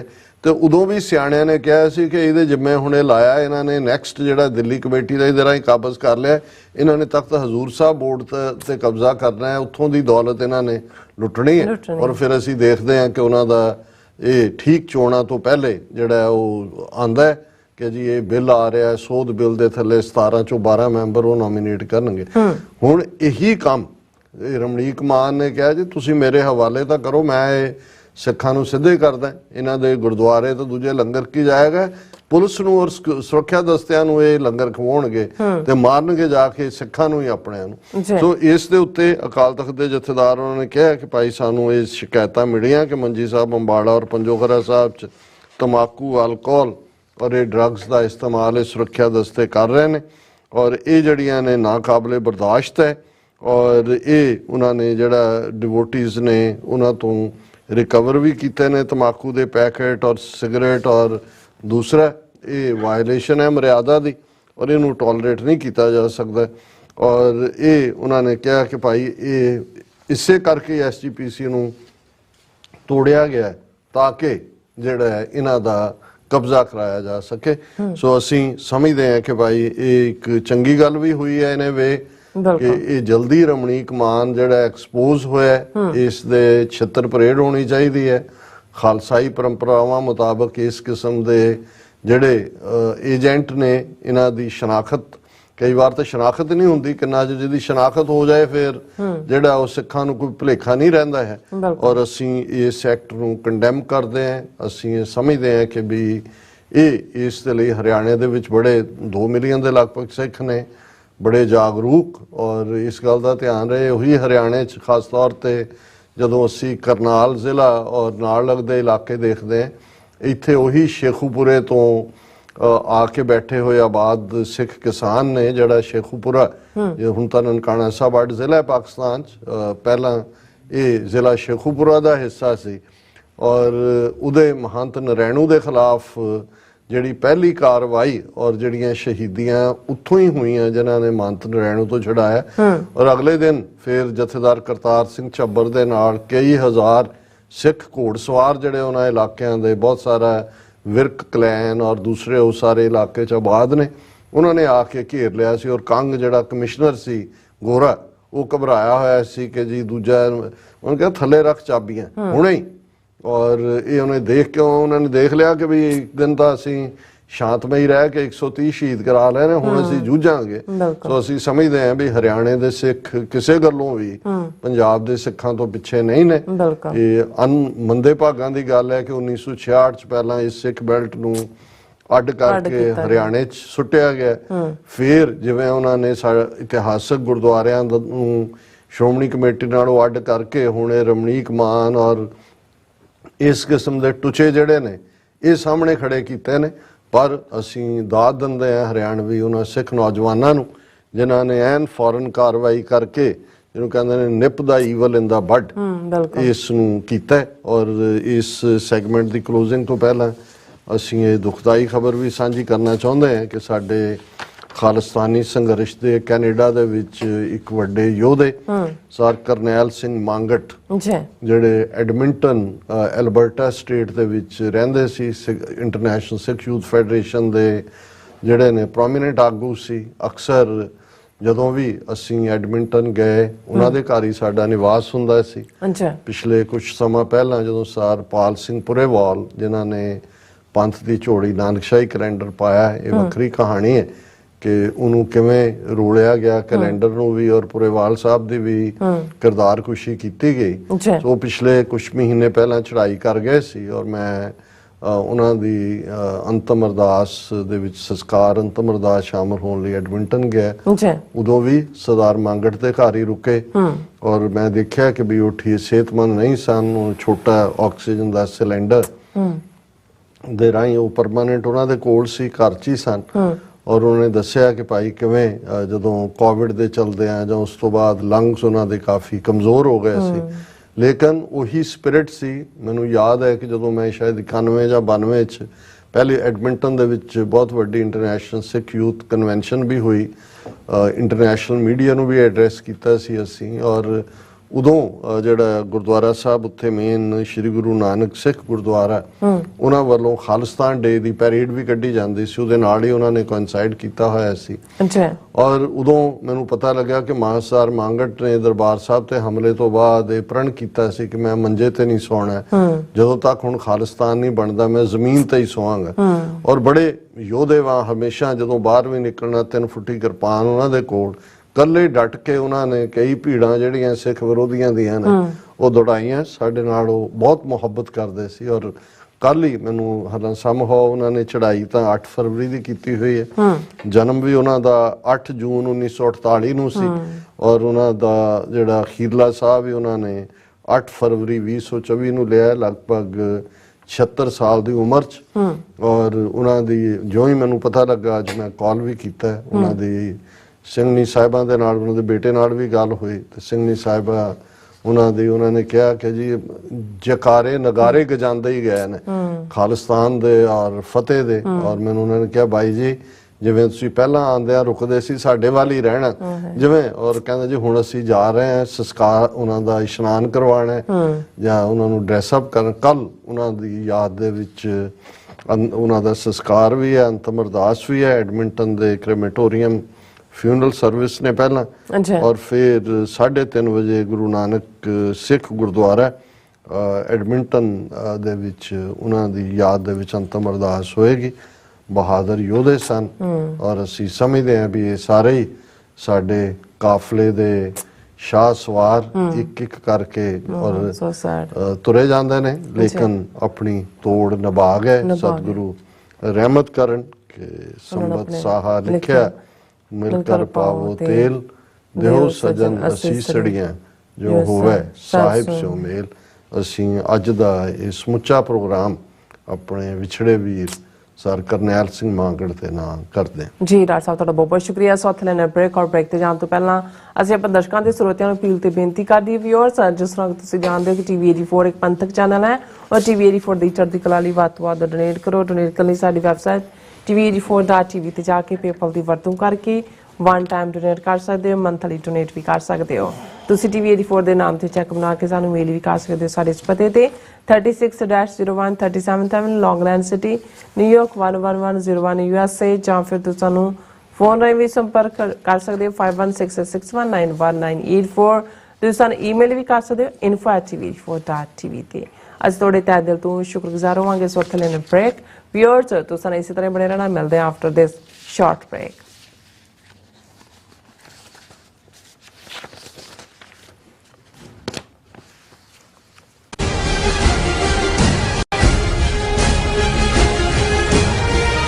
ਜਦੋਂ ਸਾਡੀ ਜ਼ਮੀਰਾਂ ਦੀ ਗੱਲ ਹੋਊਗੀ, ਜਦੋਂ ਸਾਡੀ ਹੋਂਦ ਦੀ ਗੱਲ ਹੋਊਗੀ, ਉਦੋਂ ਅਸੀਂ ਖੜੇ ਹੋ ਜਾਾਂਗੇ। ਉਹ ਵੱਖਰੀ ਗੱਲ ਆ ਵੀ ਅਸੀਂ ਆਪਣੀ ਪਛਾਣ ਤੋਂ ਦੂਰ ਹੋਏ ਫਿਰਦੇ ਹਾਂ। ਗੁਰਦੁਆਰਾ ਗੁਰੂ ਹਰਗੋਬਿੰਦ ਸਾਹਿਬ ਗ੍ਰੀਨਵੁੱਡ ਇੰਡੀਆਨਾ ਵਿਖੇ ਸ਼ਹੀਦ ਭਾਈ ਸੰਦੀਪ ਸਿੰਘ ਦੀਪ ਸਿੱਧੂ ਦੀ ਸ਼ਹਾਦਤ ਨੂੰ ਸਮਰਪਿਤ ਅਖੰਡ ਪਾਠ ਸਾਹਿਬ 16 ਫਰਵਰੀ 2024 ਨੂੰ ਆਰੰਭ ਹੋਣਗੇ ਅਤੇ 18 ਫਰਵਰੀ ਦਿਨ ਐਤਵਾਰ ਨੂੰ ਭੋਗ ਪਾਏ ਜਾਣਗੇ। ਐਤਵਾਰ ਦੇ ਦਿਨ ਦੇ ਦੀਵਾਨ ਵਿੱਚ ਪੰਥ ਦੇ ਪ੍ਰਸਿੱਧ ਕੀਰਤਨੀ ਜਥੇ ਕਥਾਵਾਚਕ ਗੁਰਬਾਣੀ ਅਤੇ ਗੁਰ ਇਤਿਹਾਸ ਨਾਲ ਸੰਗਤ ਨੂੰ ਨਿਹਾਲ ਕਰਨਗੇ। ਅਜੋਕੇ ਸਿੱਖ ਸੰਘਰਸ਼ ਅਤੇ ਮੌਜੂਦਾ ਹਾਲਾਤਾਂ ਬਾਰੇ ਖਾਲਿਸਤਾਨ ਅਫੇਅਰ ਸੈਂਟਰ ਦੇ ਸੰਚਾਲਕ ਡਾਕਟਰ ਅਮਰਜੀਤ ਸਿੰਘ ਵਿਚਾਰਾਂ ਦੀ ਸਾਂਝ ਪਾਉਣਗੇ। ਗੁਰੂ ਘਰ ਦੀ ਪ੍ਰਬੰਧਕ ਕਮੇਟੀ ਅਤੇ ਭਲਵਾਨ ਯੂਥ ਗਰੁੱਪ ਆਰਗੇਨਾਈਜੇਸ਼ਨ ਵੱਲੋਂ ਆਪ ਸਭ ਨੂੰ ਇਸ ਸਮਾਗਮ ਵਿੱਚ ਹਾਜ਼ਰੀ ਲਵਾਉਣ ਲਈ ਬੇਨਤੀ ਕੀਤੀ ਜਾਂਦੀ ਹੈ। ਮਰਨ ਮੁਨਸਾ ਸੂਰਿਆ ਹੱਕ ਹੈ। FBI ਤੋਂ ਮੈਂ ਹਾਂ ਸੁਖਵੀਰ ਕੌਰ। ਤੇ ਹੁਣ ਸੁਣੋ FBI ਵੱਲੋਂ ਜ਼ਰੂਰੀ ਜਾਣਕਾਰੀ।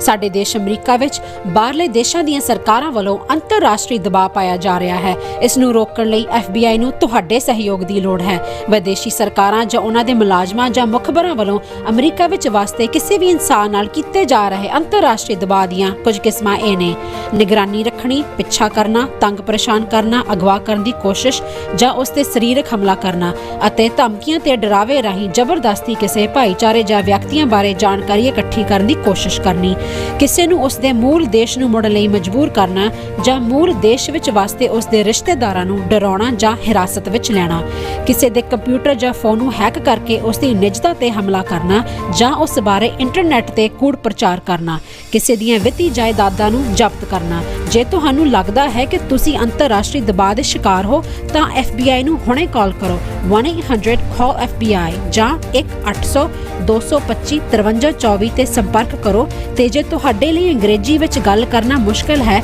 ਤਾਂ ਤੁਸੀਂ ਪੰਜਾਬੀ ਵਿੱਚ ਗੱਲ ਕਰਨ ਲਈ ਕਹਿ ਸਕਦੇ ਹੋ ਜਾਂ FBI ਦੀ ਵੈਬਸਾਈਟ tips.fbi.gov ਤੇ ਆਪਣੀ ਸ਼ਿਕਾਇਤ ਦਰਜ ਕਰਾਓ। ਹੋਰ ਜਾਣਕਾਰੀ ਲਈ ਦੇਖੋ fbi.gov/TNR। ਜੇਕਰ ਤੁਸੀਂ ਤੁਰੰਤ ਸਰੀਰਕ ਖਤਰੇ ਵਿੱਚ ਹੋ ਤਾਂ 911 ਤੇ ਕਾਲ ਕਰੋ। FBI ਵੱਲੋਂ ਤੁਹਾਡੀ ਰਿਪੋਰਟ ਕਦੀ ਵੀ ਕਿਸੇ ਵਿਦੇਸ਼ੀ ਸਰਕਾਰ ਨਾਲ ਸਾਂਝੀ ਨਹੀਂ ਕੀਤੀ ਜਾਵੇਗੀ। FBI ਦਾ ਮਨੋਰਥ ਅਮਰੀਕਾ ਵਿੱਚ ਵਸਦੇ ਲੋਕਾਂ ਦੀ ਰੱਖਿਆ ਕਰਨਾ ਅਤੇ ਯੂਨਾਈਟਿਡ ਸਟੇਟਸ ਦੇ ਸੰਵਿਧਾਨ ਨੂੰ ਕਾਇਮ ਰੱਖਣਾ ਹੈ।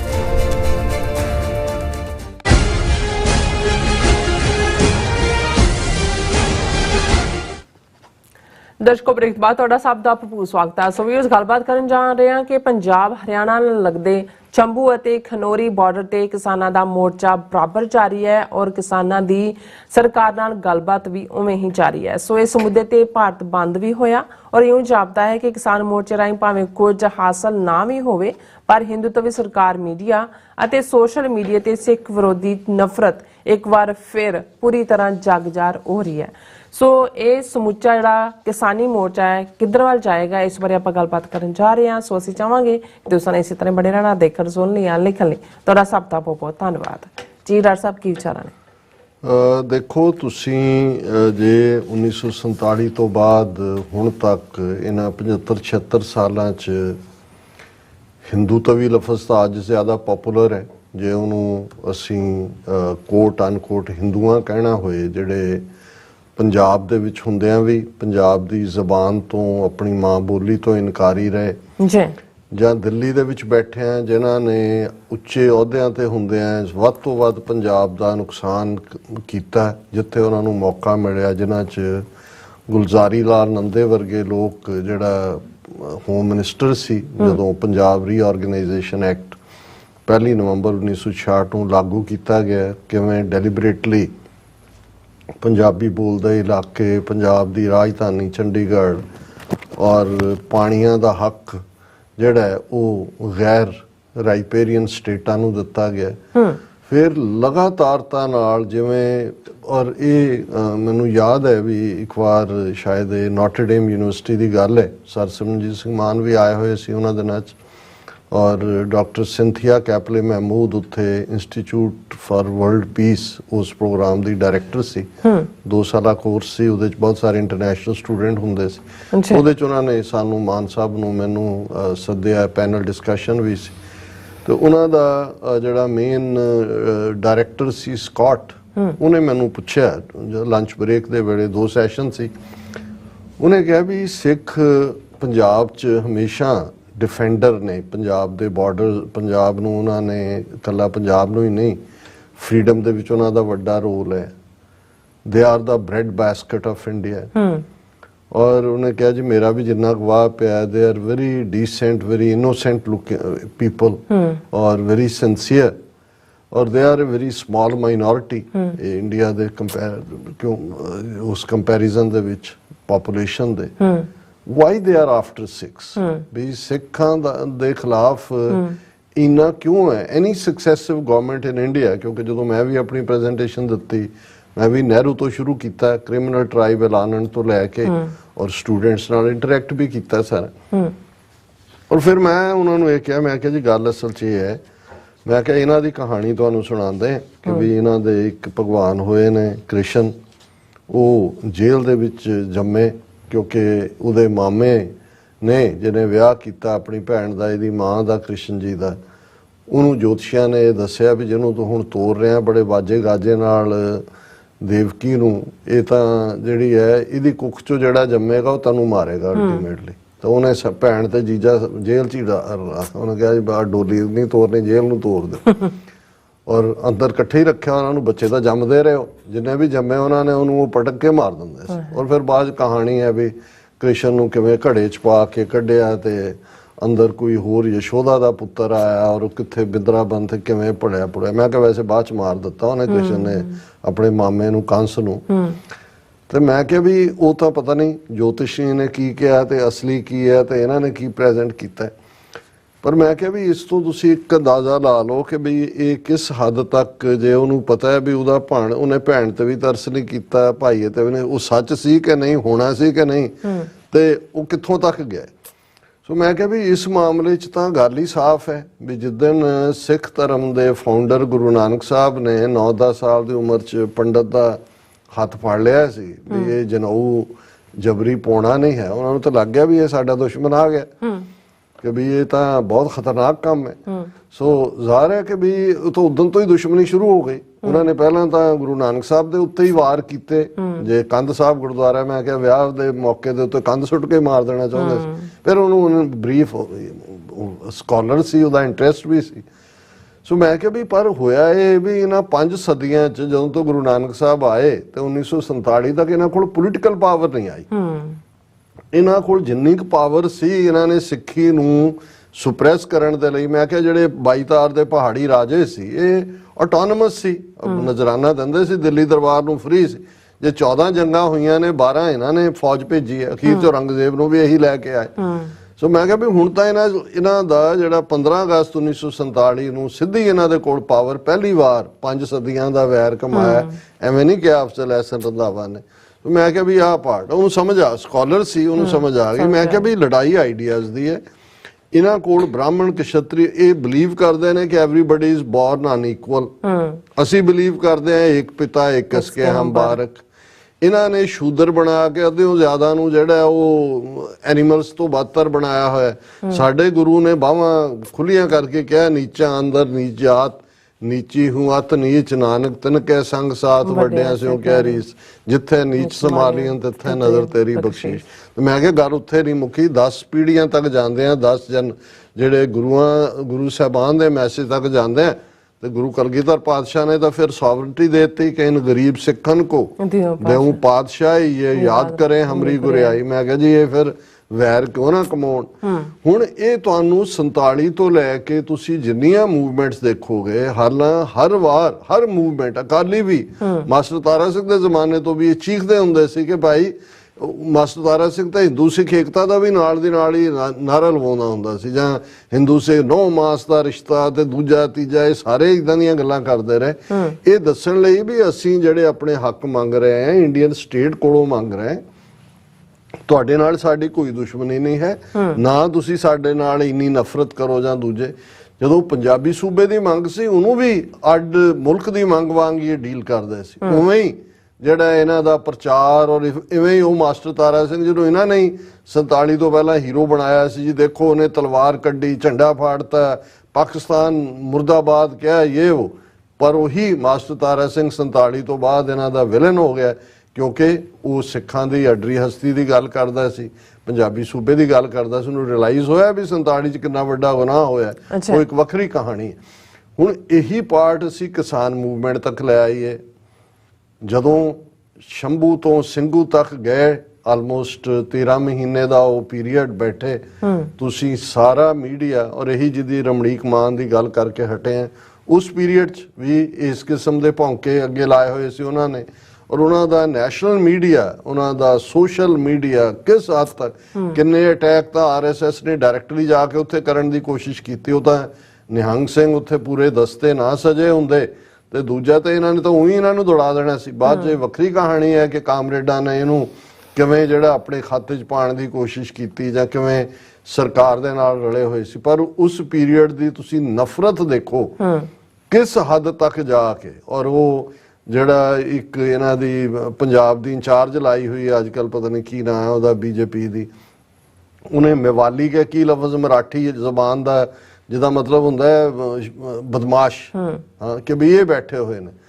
ਔਰ 26 ਜਨਵਰੀ ਨੂੰ ਜਿਸ ਦਿਨ ਇੱਕ ਨਾਰਮਲ ਪ੍ਰੋਸੈਸ ਰਾਹੀਂ ਲਾਲ ਕਿਲੇ ਦੇ ਉੱਤੇ ਜਿਹੜਾ ਉਹ ਖਾਲਸਾਈ ਪਰਚਮ ਚਲਾਇਆ ਜਾਂਦਾ, ਉਹਨੂੰ ਕਿਵੇਂ ਕਿਸ ਹਿਟਰੇਟ ਦੇ ਨਾਲ ਬਿਆਨਿਆ ਗਿਆ, ਕਿਵੇਂ ਸਿੱਖਾਂ ਦੇ ਖਿਲਾਫ ਪੂਰੀ ਇੱਕ ਲਹਿਰ ਨਫ਼ਰਤ ਦੀ ਕੀਤੀ ਗਈ। ਔਰ ਉਸ ਪੀਰੀਅਡ ਨੂੰ ਤੋਂ ਲੈ ਕੇ ਹੁਣ ਤੱਕ ਵੀ ਅਸੀਂ ਦੇਖੇ 2 ਸਾਲ ਹੋ ਗਏ ਨੇ ਜਦੋਂ 3 ਖੇਤੀ ਕਾਨੂੰਨ ਵਾਪਸ ਲੈ ਗਏ, MSP ਲਾਗੂ ਕਰਨ ਲਈ ਕਮੇਟੀਆਂ ਬਣਾਉਣ ਦੀ ਲਾਈਨ, ਔਰ ਕਰਜ਼ਾ ਮਾਫੀ, ਔਰ ਜਿਹੜੇ ਕਿਸਾਨ ਦੇ ਖਿਲਾਫ ਕੇਸ ਨੇ ਉਹ ਵਾਪਸ ਲੈਣ ਦੀ ਗੱਲ। ਹੁਣ ਜਦੋਂ 2 ਸਾਲ 'ਚ ਉਹਨਾਂ ਨੇ ਏਜੰਸੀਆਂ ਨੇ ਜਿਹੜੀਆਂ ਬਾਕੀ ਜਥੇਬੰਦੀਆਂ ਨੇ ਉਹ ਤਾਂ ਮੈਨੇਜ ਕਰ ਲਈਆਂ, ਰਾਜੇਵਾਲ ਨੂੰ ਉਹ ਤਾਂ ਚੀਫ ਮਿਨਿਸਟਰੀ ਦੀ ਜੈਕਟ ਔਰ ਉਹ ਸ਼ੇਰਵਾਨੀ ਸਵਾਈ ਰਹਿ ਗਿਆ ਕੇਜਰੀਵਾਲ ਦੇ ਨਾਲ ਸਮਝੌਤਾ ਕਰਨ 'ਚ, ਜ਼ਮਾਨਤਾਂ ਜ਼ਬਤ ਕਰਵਾਈਆਂ। ਉਹ ਦੂਜੇ ਟਕੈਤ ਭਰਾ ਔਰ ਬਾਕੀ ਜਥੇਬੰਦੀਆਂ ਉੱਲੂ ਰਾਹਾ ਤੇ ਦੂਜੇ ਉਹ ਤਾਂ ਉਹਨਾਂ ਕਿ ਉਹਨਾਂ ਨੇ ਆਪਣਾ ਰੱਖਿਆ ਹੋਇਆ ਕਿ ਵੀ ਤੋਰੀ ਫੁਲਕਾ ਚੱਲਦਾ ਰਹੇ। ਹੁਣ ਇਹ ਜਿਹੜੇ 2 ਲੀਡਰ ਜਿਹੜੇ ਅੰਮ੍ਰਿਤਧਾਰੀ ਨੇ ਉਭਰੇ, ਉਹ ਪੰਧੇਰ ਹੈ ਔਰ ਡੱਲੇਵਾਲ ਹੈ, ਅਕਾਲ ਤਖਤ ਤੇ ਅਰਦਾਸ ਕੀਤੀ ਜਿਨ੍ਹਾਂ ਨੇ, ਜਿਹੜੀ ਗੱਲ ਨੇ ਇੰਡੀਅਨ ਗਵਰਨਮੈਂਟ ਨੂੰ ਵੀ ਪਰੇਸ਼ਾਨ ਕੀਤਾ। ਔਰ ਇਹ ਸਾਰੇ ਉੱਲੂ ਰਾਹੇ ਹੋਣ ਜਾਂ ਕਾਮਰੇਡੀ ਲਾਣਾ ਹੋਏ ਜਾਂ ਜਿਹੜੇ ਰਾਜੇਵਾਲ ਵਰਗੇ ਮੌਕਾ ਪ੍ਰਸਤ ਔਰ ਤਾਕਤ ਦੇ ਭੁੱਖੇ ਲੋਕ ਹੋਣ, ਉਹ ਇਹ ਸਮਝਦੇ ਸੀ ਵੀ ਅਸੀਂ 32 ਜਥੇਬੰਦੀਆਂ 34 ਜਿੰਨਾ ਕੋ ਉਹਨਾਂ ਨੇ ਵੱਡਾ ਆਪਣੀ ਪੋਪ ਲੀਲਾ ਰਚੀ ਹੋਈ ਸੀ, ਇਹਨਾਂ ਨੂੰ ਤਾਂ ਸਮਾਲ ਫੈਕਸ਼ਨ ਸਮਝਦੇ ਸੀ ਕਿ ਡੱਲੇਵਾਲ ਜਾਂ। ਔਰ ਇਹ ਵੀ ਦੇਖਣ ਵਾਲੀ ਗੱਲ ਹੈ ਵੀ ਇਸ ਵਾਰ ਨਾ ਚੜੂਨੀ ਹਰਿਆਣੇ ਵਾਲਾ ਬੋਲਿਆ ਨਾ ਕੋਈ ਦੂਜਾ, ਮੈਂ ਮਾੜਾ ਮੋਟਾ ਇਹ ਹੁਣ ਐਕਟਿਵ ਹੋਏ ਨੇ। ਜਿਹੜੀ ਗੱਲ ਨੇ ਇਹਨਾਂ ਨੂੰ ਪਰੇਸ਼ਾਨ ਕੀਤਾ ਹੈ ਕਿ ਜਿੰਨਾ ਵੱਡਾ ਹੁੰਗਾਰਾ ਇਹਨਾਂ 2 ਹਾਲਾਂ ਉਹ ਜਦੋਂ ਵਿਚਾਰੇ ਪ੍ਰੈਸ ਕਾਨਫਰੰਸ ਵੀ ਕਰਦੇ ਨੇ ਬੜਾ ਰਸਟਿਕ ਜਿਹਾ ਅੰਦਾਜ਼ ਹੈ ਉਹਨਾਂ 'ਚੋਂ, ਕਦੇ ਹਿੰਦੀ ਬੋਲਣ ਦੀ ਕੋਸ਼ਿਸ਼ ਕਰਦੇ ਨੇ, ਫਿਰ ਪੰਜਾਬੀ 'ਚ ਆ ਜਾਂਦੇ ਨੇ, ਫਿਰ ਪੰਜਾਬੀ ਤੋਂ ਹਿੰਦੀ ਚਲੇ ਜਾਂਦੇ ਨੇ। ਹਾਲਾਂਕਿ ਸਰਕਾਰ ਨੇ ਉਹਨਾਂ ਦੇ ਨਾਲ 3 ਵਜ਼ੀਰ ਲਾਏ ਹੋਏ ਨੇ ਕਿ ਜਿਨ੍ਹਾਂ ਨਾਲ ਗੱਲਬਾਤ ਕਰੋ, ਉਹ ਗੱਲਬਾਤ ਕਰਦੇ ਨੇ। ਗੱਲਬਾਤ ਕੀ ਗੱਲਬਾਤ ਤਾਂ ਡਿਲੇ ਟੈਕਟਿਕ ਹੈ ਔਰ ਉਹਦੇ 'ਚ ਉਹਨਾਂ ਨੇ ਕੱਢਣਾ ਪਾਣਾ ਕੁਛ ਨਹੀਂ ਹੈ ਕਿਉਂਕਿ ਔਰ ਇਸ ਸਾਰੇ ਦੇ ਚੱਲਦੇ ਆ। ਲੇਕਿਨ ਜਿਹੜੀ ਗੱਲ ਨੇ ਇਹਨਾਂ ਨੂੰ ਘਬਰਾਹਟ ਪੈਦਾ ਕੀਤੀ, ਜਿੰਨਾ ਜੋਸ਼ੋ ਖਰੋਸ਼ ਨੌਜਵਾਨੀ ਚਾਹੇ ਇਸ ਵੇਲੇ। ਔਰ ਅੱਜ ਹੀ ਮੇਰੇ ਇੱਕ ਵੀਰ ਨਾਲ ਗੱਲ ਹੋ ਰਹੀ ਸੀ, ਮੈਂ ਕਿਹਾ ਵੀ ਇਹਨਾਂ ਨੂੰ ਇਹ ਲੱਗਦਾ ਹੋਣਾ ਵੀ ਇਹ ਸਿੱਖਾਂ ਨੂੰ ਇਹ ਹਟਦੇ ਹੀ ਨਹੀਂ ਹੈ ਲੜਨ ਤੋਂ। ਦੂਜੇ ਹੁਣ ਜੇ ਉਹਨਾਂ ਨੇ ਡਰੋਨ ਲਿਆਂਦੇ, ਟੀਅਰ ਗੈਸ ਸ਼ੈਲਸ ਸੁੱਟ ਰਹੇ ਨੇ, ਪਤਾ ਨਹੀਂ ਕਿੰਨੇ ਸੌ ਗੋਲੇ, ਦੂਜੇ ਇੱਥੇ ਖਾਲਸੇ ਦੀ ਪਤੰਗ ਜਿਹੜੀ ਹੈ ਕਹਿੰਦੇ ਆ ਜਾ ਬੋਕਾਟਾ, ਦੂਜੇ ਪਤੰਗ ਦਾ ਨਹੀਂ ਹੈ, ਇਧਰ ਬੋਕਾਟਾ ਕਰਤਾ। ਉਹ ਉਹਨਾਂ ਦੇ ਵੱਡੇ ਸ਼ੈਲ ਡਿੱਗ ਰਹੇ ਨੇ ਵੱਡੇ ਸਾਈਜ਼ ਤੋਂ, ਗਿੱਲੀਆਂ ਬੋਰੀਆਂ ਕਰਕੇ ਮੋਢਿਆਂ ਤੇ ਜਾ ਕੇ ਉਹਦੇ ਤੇ ਪਾ ਦਿੰਦੇ ਨੇ ਸ਼ੈਲ ਤੇ ਵੀ ਚੱਲ। ਗੋਗਲ ਪਾਏ ਹੋਏ ਨੇ, ਕੋਈ ਮੁਲਤਾਨੀ ਮਿੱਟੀ ਲਾਈ ਹੋਈ ਹੈ। ਇੱਕ ਤੋਂ ਉਹਨੂੰ ਕਿਹਾ, ਉਹਨਾਂ ਨੇ ਕਿਹਾ ਉਹ ਕਿੱਥੇ ਗਏ ਤੀਰ ਕਮਾਨ ਵਾਲੇ ਨਿਹੰਗ ਸਿੰਘ, ਕਹਿੰਦੇ ਲਿਆਓ ਇਹ ਫੁੰਡੋ, ਕਹਿੰਦੇ ਇਹਦੇ ਨਾਲ ਤੀਰ ਕਮਾਨ ਨਾਲ। ਔਰ ਤੁਸੀਂ ਜਦੋਂ ਉਹਨੂੰ ਲਾਈਵ, ਹਾਲਾਂ ਉਹਨਾਂ ਦੇ ਮੇਨ ਮੀਡੀਆ ਨੇ ਸਭ ਨੂੰ ਬਲੌਕ ਕੀਤਾ ਹੋਇਆ, ਘੱਟੋ ਘੱਟ 70 ਦੇ ਕਰੀਬ ਯੂਟਿਊਬਰਸ ਦੇ ਅਕਾਊਂਟ ਬਲੌਕ ਕੀਤੇ ਗਏ ਜਿਹੜੇ ਉਹਦੀ ਕਵਰੇਜ ਕਰ ਰਹੇ ਸੀ, ਜਿਨ੍ਹਾਂ 'ਚ ਜ਼ਾਹਰ ਹੈ ਕਿ ਵੀ ਹਕੀਕਤ ਦੇ ਵਿੱਚੋਂ ਤੁਸੀਂ ਉਹ ਦੇਖਦੇ ਹੋ ਉਸ ਕਿਸਮ ਦੇ ਨੌਜਵਾਨ ਬੇਖੌਫ ਘੁੰਮ ਰਹੇ ਨੇ ਔਰ ਪੂਰੇ ਤਿਆਰ ਨੇ। ਹੁਣ 3 ਦੀਆਂ ਅੱਖਾਂ ਚਲੀਆਂ ਗਈਆਂ ਕਿਉਂਕਿ ਜਿਹੜੇ ਉਹ ਪੈਲਟ ਗਨਸ ਉਹਨਾਂ ਨੇ ਚਲਾਈਆਂ ਨੇ, ਰਬੜ ਬੁਲੇਟਸ ਔਰ ਦੂਸਰੀਆਂ, ਤੇ ਉਹਨਾਂ 'ਚੋਂ ਵੀ ਜਿਹੜਾ ਜ਼ਖਮੀ ਵੀ ਨੇ, ਇੱਕ ਦੇ ਪਿੱਛੇ 100 ਛਰੇ ਲੱਗੇ ਹੋਏ ਨੇ, ਉਹਦੀ ਪੂਰੀ ਕਿਰਪਾਨ ਉਹਨੇ ਪਾਈ, ਪੂਰੇ ਜਿਵੇਂ ਉਹ ਪ੍ਰੋਟਿਊਬਰੈਂਸ ਹੁੰਦੀ ਹੈ ਇਸ ਕਿਸਮ ਦਾ ਉਹਨਾਂ ਦਾ।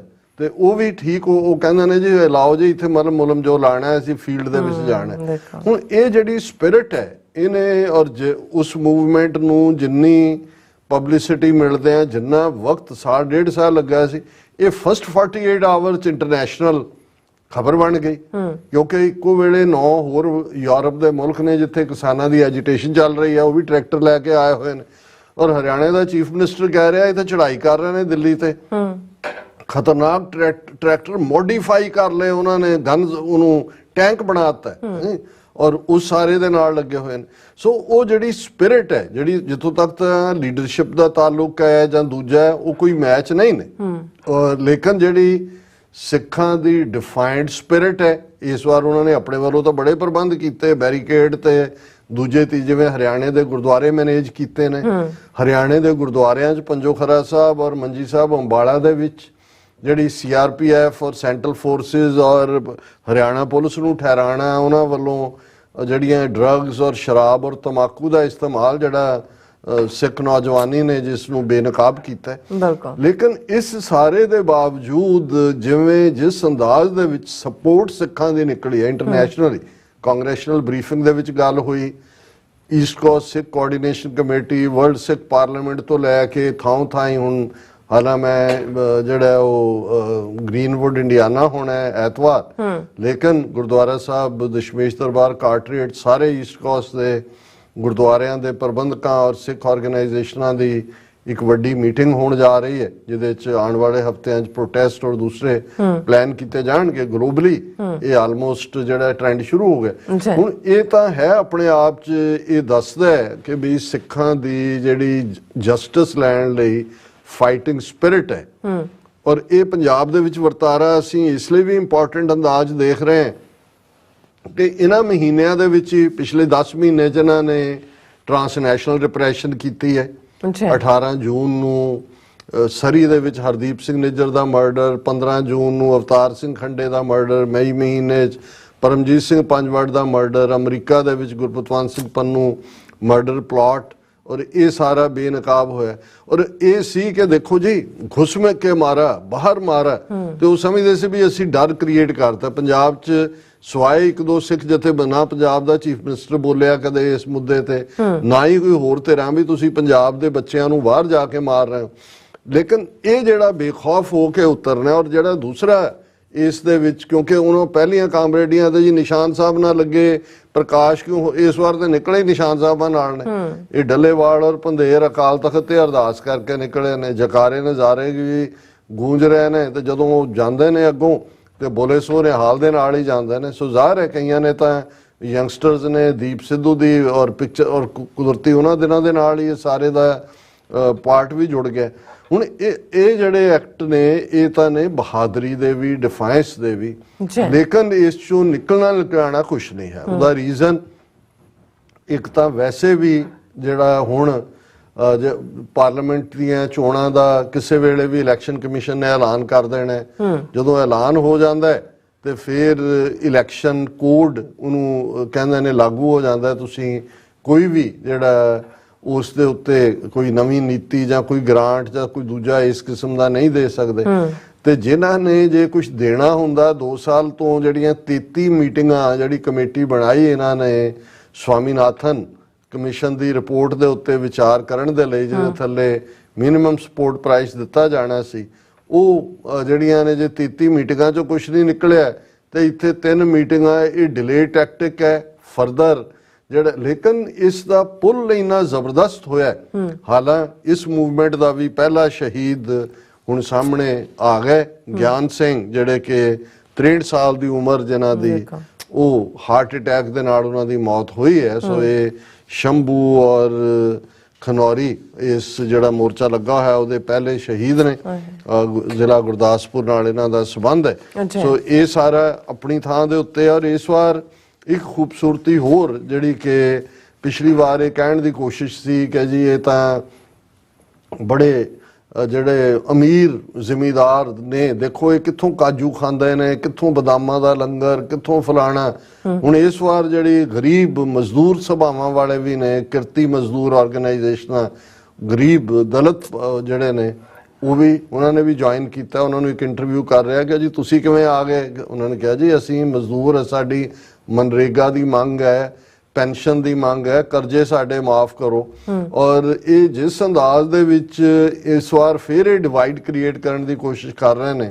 ਅੱਜ ਹੀ ਮੋਦੀ ਜਿਹੜਾ ਝੂਠਾ ਆਦਮੀ ਰਿਵਾੜੀ ਆਇਆ ਹੋਇਆ ਸੀ, 250 ਕਿਲੋਮੀਟਰ ਹੈ ਉੱਥੋਂ ਮੋਰਚਾ ਥਾਂ ਤੋਂ, ਤੇ ਉੱਥੇ ਉਹ ਕਹਿ ਰਿਹਾ ਹੈ कि मोदी गारंटी देता है पर उनको जिनके पास गारंटी के लिए कुछ नहीं है कि जिन्हां कोल कोई जमीन, मैं तो उन्हां दे नाल खड़ा हुण ये कहना चाहुंदा जिहड़ी 2-2 2.5 एकड़ वाले बेचारे पंजाब दे जट जिम्मेदार ने वो भी इन्हां नूं छुभदे ने और ये कहना चाहुंदा कि जी ये डिवाइड उही चल रही है कि जी देखो इन्हां दे तां ट्रैक्टरां तो तां खाण पाण तो लगदा ही नहीं कि भई ये आम किसान ने, ये तो बड़े बड़े जिम्मेदार ने, ये तो अपने हकों लई और हितां लई जूझ रहे हैं। और इस सारे दे चलदे BBC वर्गे स्टोरी कर रहे हैं कि ड्रोन, पतंग, डिमांड्स, ਇਸ ਸਾਰੇ ਦੇ ਨਾਲ ਸਿੱਖ ਕਿੱਧਰ ਨੂੰ ਜਾ ਰਹੇ ਨੇ, ਕੀ ਬਣੇਗਾ। ਔਰ ਪੰਜਾਬ ਸਰਕਾਰ ਇਸ ਕੰਮ ਤੇ ਲੱਗੀ ਹੋਈ ਹੈ ਕਿ ਜੀ ਅਸੀਂ ਜਿਹੜੇ ਜ਼ਖਮੀ ਹੋ ਰਹੇ ਨੇ ਉਹਨਾਂ ਦਾ ਇਲਾਜ ਪੰਜਾਬ ਸਰਕਾਰ ਕਰੇਗੀ। ਔਰ 100 ਤੋਂ ਜ਼ਿਆਦਾ ਜ਼ਖਮੀ ਨੇ ਜੀ। ਲੇਕਿਨ ਜਿਹੜਾ ਤੁਸੀਂ ਦੇਖੋ ਵੀ ਲਾ ਐਂਡ ਆਰਡਰ ਦੇ ਥੱਲੇ ਕਿਵੇਂ ਦਿੱਲੀ ਸਰਕਾਰ ਡਾਇਰੈਕਟ ਇੰਟਰਫੇਅਰ ਕਰ ਰਹੀ ਹੈ। ਅਸੀਂ ਕੱਲ ਜਾਂ ਪਰਸੋਂ ਦੇ ਪ੍ਰੋਗਰਾਮ 'ਚ, ਕੱਲ ਤਾਂ ਨਹੀਂ ਕੀਤਾ, ਪਰਸੋਂ ਹੀ ਕਿਹਾ ਸੀ ਕਿ 3 ਜ਼ਿਲ੍ਹਿਆਂ ਦੇ ਵਿੱਚ ਪੰਜਾਬ ਦੇ ਇੰਟਰਨੈਟ ਬੰਦ ਕਰਤਾ ਗਿਆ। ਵੀ ਇਹਦਾ ਮਤਲਬ ਭਗਵਾਨ ਹੁਣ ਸਾਹਮਣੇ ਆਇਆ ਵੀ ਸੈਂਟਰ ਗਵਰਨਮੈਂਟ ਨੇ ਉਹਨੂੰ ਬਲੌਕ ਕੀਤਾ ਇੰਟਰਨੈਟ ਨੂੰ। ਹੁਣ ਈਵਨ ਜਿਹਨੂੰ ਜਦੋਂ ਐਵੇਂ ਅਸੀਂ ਨਹੀਂ ਕਹਿੰਦੇ ਕਿ ਬਈ ਜਿਹੜਾ ਪੰਜਾਬ ਦਾ ਚੀਫ ਮਿਨਿਸਟਰ ਹੈ ਦਿੱਲੀ ਦਰਬਾਰ ਦਾ ਸੂਬੇਦਾਰ ਹੈ। ਲਾ ਐਂਡ ਆਰਡਰ ਦਾ ਵਿਸ਼ਾ ਕਨਸਟੀਟਿਊਸ਼ਨ ਦੇ ਵਿੱਚ ਸਟੇਟ ਦਾ ਸਬਜੈਕਟ ਹੈ। ਲੇਕਿਨ ਦਿੱਲੀ ਦਰਬਾਰ ਅਮਿਤ ਸ਼ਾਹ ਦੇ ਆਰਡਰ ਥੱਲੇ 3 ਜ਼ਿਲ੍ਹਿਆਂ ਦਾ ਇੰਟਰਨੈਟ ਬੰਦ ਹੁੰਦਾ ਹੈ। ਪੰਜਾਬ ਸਰਕਾਰ ਨੂੰ ਪੁੱਛਿਆ ਤੱਕ ਵੀ ਨਹੀਂ ਜਾਂਦਾ। ਸੋ ਇਹਨਾਂ ਹਾਲਾਤਾਂ 'ਚ ਅਸੀਂ ਇਹੀ ਦੇਖਦੇ ਕਿ ਭਾਈ ਜਿੱਥੇ ਸੋਲੀਡੈਰਿਟੀ ਦੀ ਲੋੜ ਹੈ, ਜਿਵੇਂ ਅੱਜ ਦੇ ਪ੍ਰੋਗਰਾਮ ਨੂੰ ਸਪਾਂਸਰ ਕਰਨ ਲਈ ਜਿਨ੍ਹਾਂ ਨੇ ਕੀਤਾ ਵੀਰ ਭੁਪਿੰਦਰ ਸਿੰਘ ਉਹਨਾਂ ਨੇ ਕਿਹਾ ਸੀ, ਉੱਥੇ ਇਹ ਵੀ ਮੰਨ ਕੇ ਤੁਰਨਾ ਹੋਏਗਾ ਵੀ ਇਹ ਲੜਾਈ ਮਹਿਜ਼, ਜਿਵੇਂ ਦੀਪ ਸਿੱਧੂ ਨੇ ਪਹਿਲਾ ਰਿਮਾਈਂਡਰ ਦਿੱਤਾ ਸੀ ਕਿ ਬਈ ਇਹ ਗੱਲ ਫਸਲਾਂ ਦੀ ਨਹੀਂ ਹੈ, ਨਸਲਾਂ ਦੀ ਵੀ ਹੈ। ਔਰ ਉਹਨਾਂ ਨੇ ਕਿਹਾ ਸੀ ਵੀ ਤੁਹਾਨੂੰ ਮੁੜ ਕੇ ਦਿੱਲੀ ਆਉਣਾ ਪੈਣਾ, ਇਹਨਾਂ ਨੇ ਤੁਹਾਨੂੰ ਕੁਝ ਨਹੀਂ ਦੇਣਾ।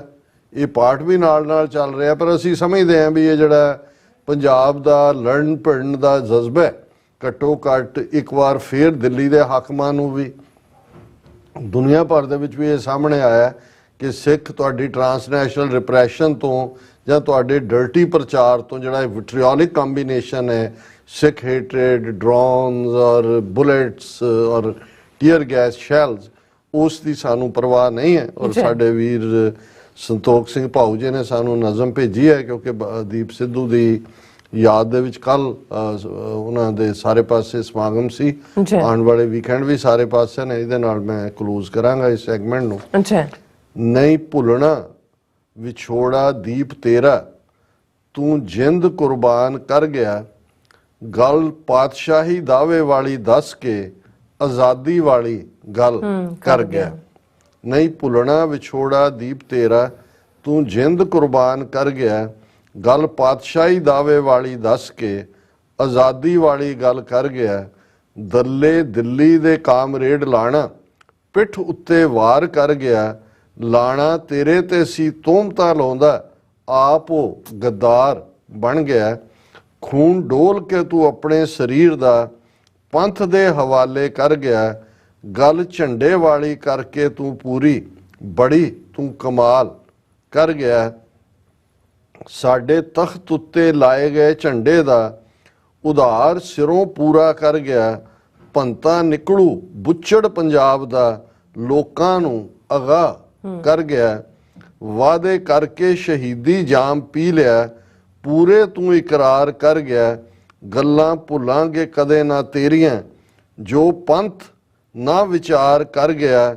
ਚਿਖਾ ਬੜੀ ਜਦੋਂ ਭਾਊ ਸਿੱਧੂ ਦੀਪ ਦੀ, ਹੰਝੂ ਲੈ ਪੰਜਾਬ ਖੜ ਗਿਆ। ਸੋ ਇਹ ਉਹਨਾਂ ਵੱਲੋਂ ਟ੍ਰਿਬਿਊਟ ਹੈ ਸੋ ਨਾਈਸ ਦੀਪ ਸਿੱਧੂ ਨੂੰ ਜੀ। ਰਾਜ ਸਾਹਿਬ ਤੁਹਾਡਾ ਬਹੁਤ ਬਹੁਤ ਸ਼ੁਕਰੀਆ। ਸਾਥ ਲੈਣ ਬ੍ਰੇਕ ਵਿਊਅਰਸ ਤੋਂ ਸਾਨੂੰ ਇਸੇ ਤਰ੍ਹਾਂ ਬੜੇ ਰਹਿਣਾ। ਮਿਲਦੇ ਹਾਂ ਛੋਟੇ ਜਿਹੇ ਬ੍ਰੇਕ ਤੋਂ ਬਾਅਦ।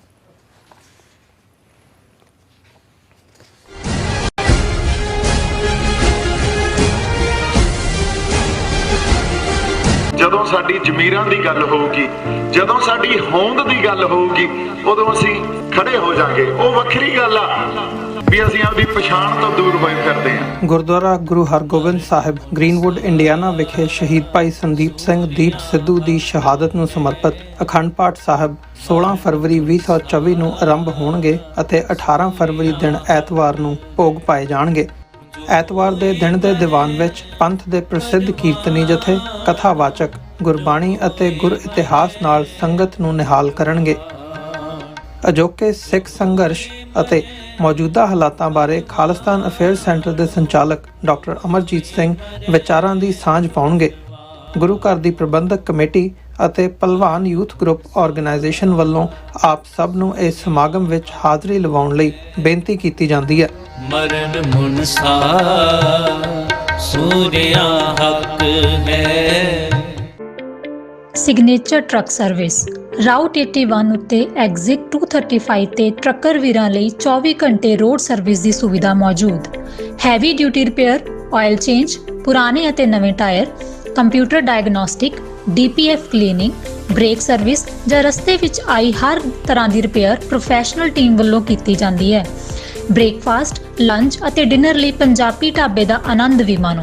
ਡਰਾਈਵਰ ਅਤੇ ਟਰੱਕ ਆਪਰੇਟਰ ਵੀਰ ਡਿਸਪੈਚ ਦੀ ਸਰਵਿਸ ਲਈ ਸਾਡੇ ਨਾਲ ਸੰਪਰਕ ਕਰਨ। Signature truck service 58 triangle drive, Weyers Cave, Virginia 24486।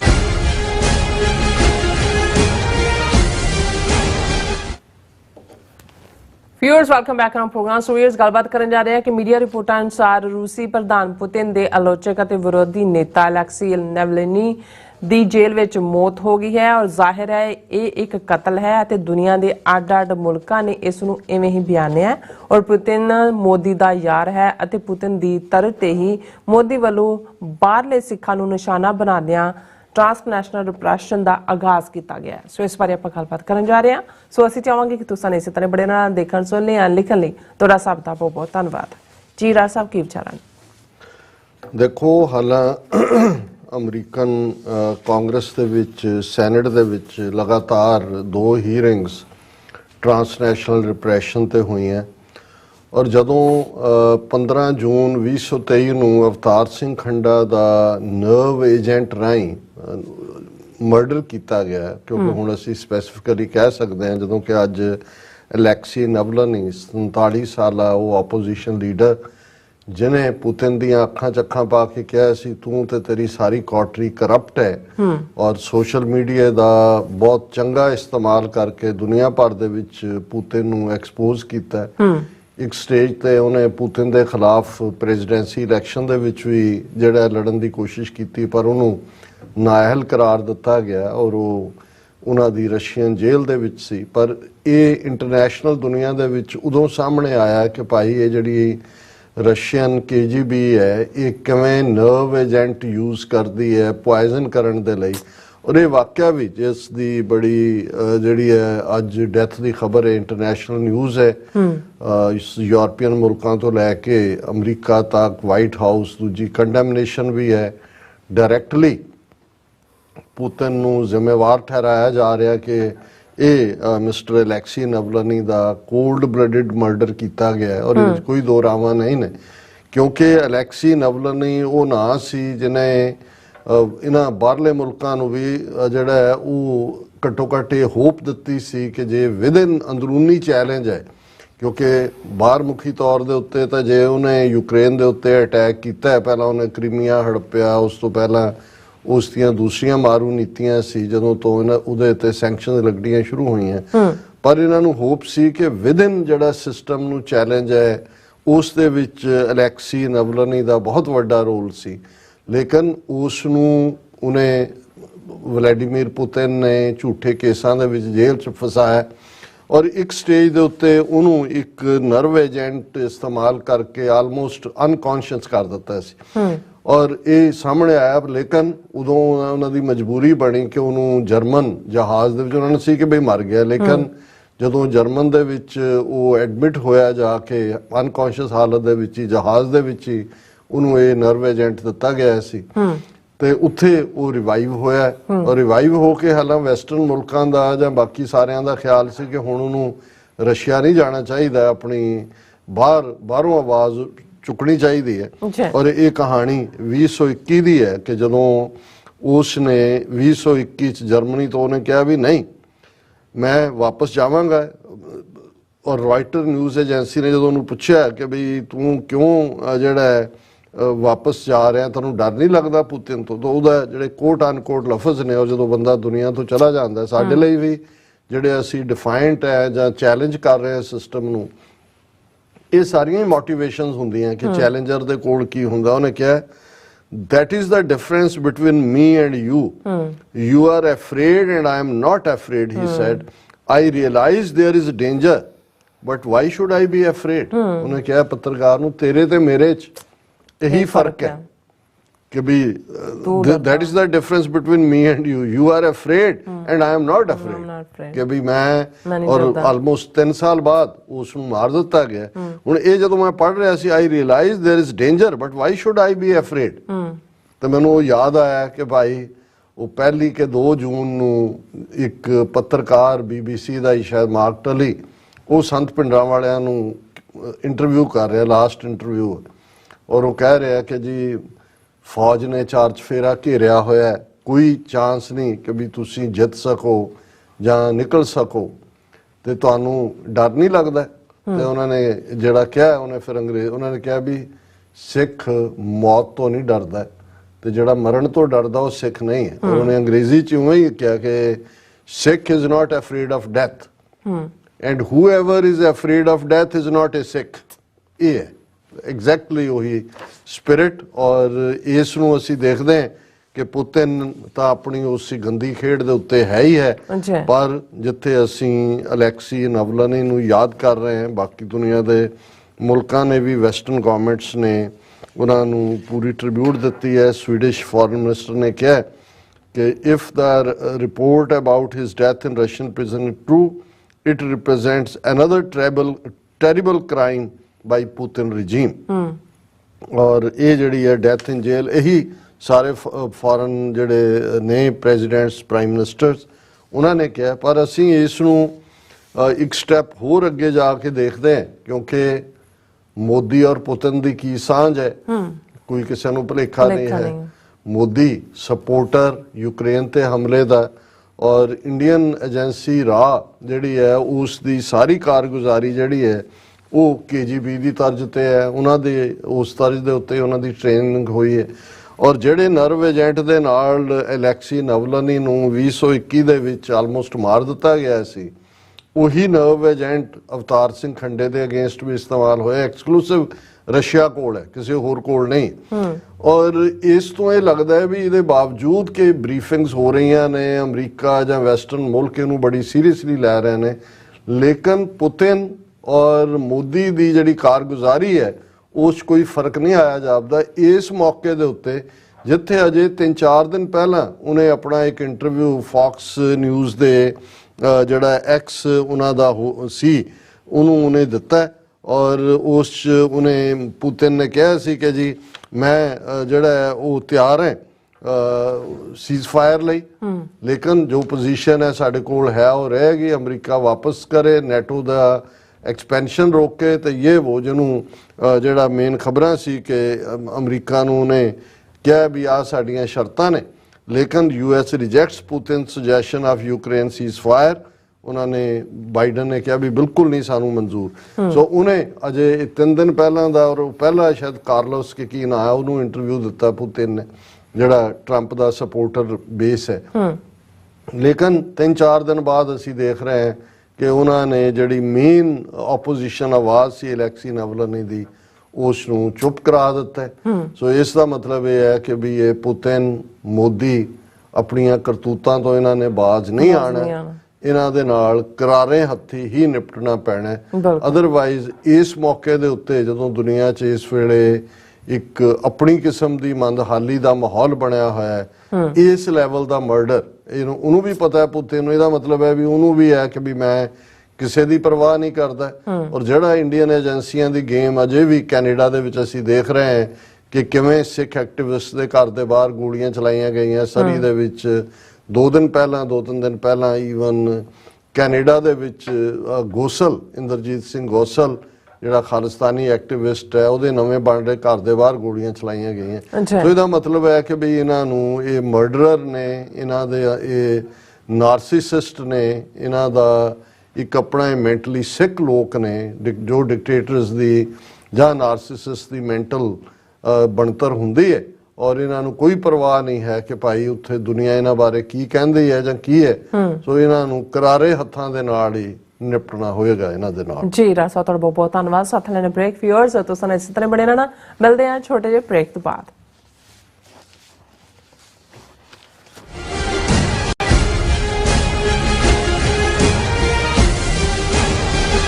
ਜਦੋਂ ਸਾਡੀ ਜ਼ਮੀਰਾਂ ਦੀ ਗੱਲ ਹੋਊਗੀ, ਜਦੋਂ ਸਾਡੀ ਹੋਂਦ ਦੀ ਗੱਲ ਹੋਊਗੀ, ਉਦੋਂ ਅਸੀਂ ਖੜੇ ਹੋ ਜਾਾਂਗੇ। ਉਹ ਵੱਖਰੀ ਗੱਲ ਆ ਵੀ ਅਸੀਂ ਆਪਦੀ ਪਛਾਣ ਤੋਂ ਦੂਰ ਹੋਏ ਫਿਰਦੇ ਹਾਂ। ਗੁਰਦੁਆਰਾ ਗੁਰੂ ਹਰਗੋਬਿੰਦ ਸਾਹਿਬ ਗ੍ਰੀਨਵੁੱਡ ਇੰਡੀਆਨਾ ਵਿਖੇ ਸ਼ਹੀਦ ਭਾਈ ਸੰਦੀਪ ਸਿੰਘ ਦੀਪ ਸਿੱਧੂ ਦੀ ਸ਼ਹਾਦਤ ਨੂੰ ਸਮਰਪਿਤ ਅਖੰਡ ਪਾਠ ਸਾਹਿਬ 16 ਫਰਵਰੀ 2024 ਨੂੰ ਆਰੰਭ ਹੋਣਗੇ ਅਤੇ 18 ਫਰਵਰੀ ਦਿਨ ਐਤਵਾਰ ਨੂੰ ਭੋਗ ਪਾਏ ਜਾਣਗੇ। ਐਤਵਾਰ ਦੇ ਦਿਨ ਦੇ ਦੀਵਾਨ ਵਿੱਚ ਪੰਥ ਦੇ ਪ੍ਰਸਿੱਧ ਕੀਰਤਨੀ ਜਥੇ ਕਥਾਵਾਚਕ ਗੁਰਬਾਣੀ ਅਤੇ ਗੁਰ ਇਤਿਹਾਸ ਨਾਲ ਸੰਗਤ ਨੂੰ ਨਿਹਾਲ ਕਰਨਗੇ। ਅਜੋਕੇ ਸਿੱਖ ਸੰਘਰਸ਼ ਅਤੇ ਮੌਜੂਦਾ ਹਾਲਾਤਾਂ ਬਾਰੇ ਖਾਲਿਸਤਾਨ ਅਫੇਅਰ ਸੈਂਟਰ ਦੇ ਸੰਚਾਲਕ ਡਾਕਟਰ ਅਮਰਜੀਤ ਸਿੰਘ ਵਿਚਾਰਾਂ ਦੀ ਸਾਂਝ ਪਾਉਣਗੇ। ਗੁਰੂ ਘਰ ਦੀ ਪ੍ਰਬੰਧਕ ਕਮੇਟੀ ਅਤੇ ਭਲਵਾਨ ਯੂਥ ਗਰੁੱਪ ਆਰਗੇਨਾਈਜੇਸ਼ਨ ਵੱਲੋਂ ਆਪ ਸਭ ਨੂੰ ਇਸ ਸਮਾਗਮ ਵਿੱਚ ਹਾਜ਼ਰੀ ਲਵਾਉਣ ਲਈ ਬੇਨਤੀ ਕੀਤੀ ਜਾਂਦੀ ਹੈ। ਮਰਨ ਮੁਨਸਾ ਸੂਰਿਆ ਹੱਕ ਹੈ।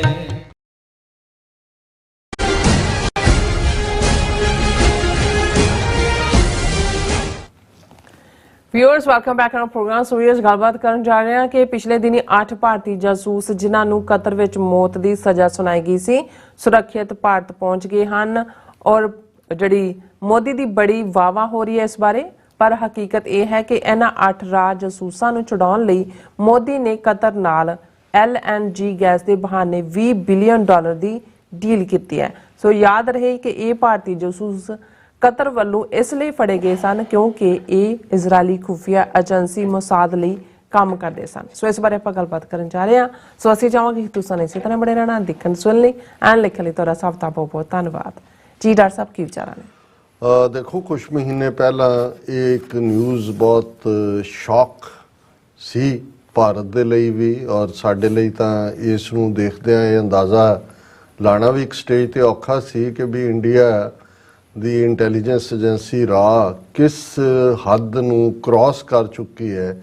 ਜਦੋਂ ਇਹ ਖਬਰ ਦੋਹਾ ਚੋਂ ਆਈ ਕਿ ਕਤਰ ਦੀ ਲੋਅਰ ਕੋਰਟ ਨੇ 8 ਭਾਰਤੀ ਸਾਬਕਾ ਨੇਵਲ ਆਫੀਸਰ ਜਿਨ੍ਹਾਂ 7 ਕਮਾਂਡੋਰ ਲੈਵਲ ਦੇ ਔਰ ਵੱਡੇ ਲੈਵਲ ਦੇ ਰੈਂਕਿੰਗ ਸੀ ਉਹਨਾਂ ਨੂੰ ਮੌਤ ਦੀ ਸਜ਼ਾ ਸੁਣਾਈ ਹੈ ਕਿਉਂਕਿ ਉਹ ਇਜ਼ਰਾਈਲੀ ਖੁਫੀਆ ਏਜੰਸੀ ਮੋਸਾਦ ਦੇ ਲਈ ਜਸੂਸੀ ਕਰਦੇ ਪਾਏ ਗਏ। ਕਿਉਂਕਿ ਉਹਨਾਂ ਨੇ ਕਤਰ ਨੇ ਇੱਕ ਸਬਮੈਰੀਨ ਵੀ ਜਿਹੜੀ ਲਈ ਜਿੱਥੇ ਜਦੋਂ ਇਹਨਾਂ ਨੂੰ ਹਾਇਰ ਕੀਤਾ ਗਿਆ ਸੀ ਇੰਡੀਆ ਤੋਂ ਤੇ ਉਦੋਂ ਸੀ ਕਿ ਵੀ ਇਹ ਕਤਰ ਦੀ ਨੇਵਲ ਫੋਰਸ ਨੂੰ ਟ੍ਰੇਨਿੰਗ ਦੇਣਗੇ।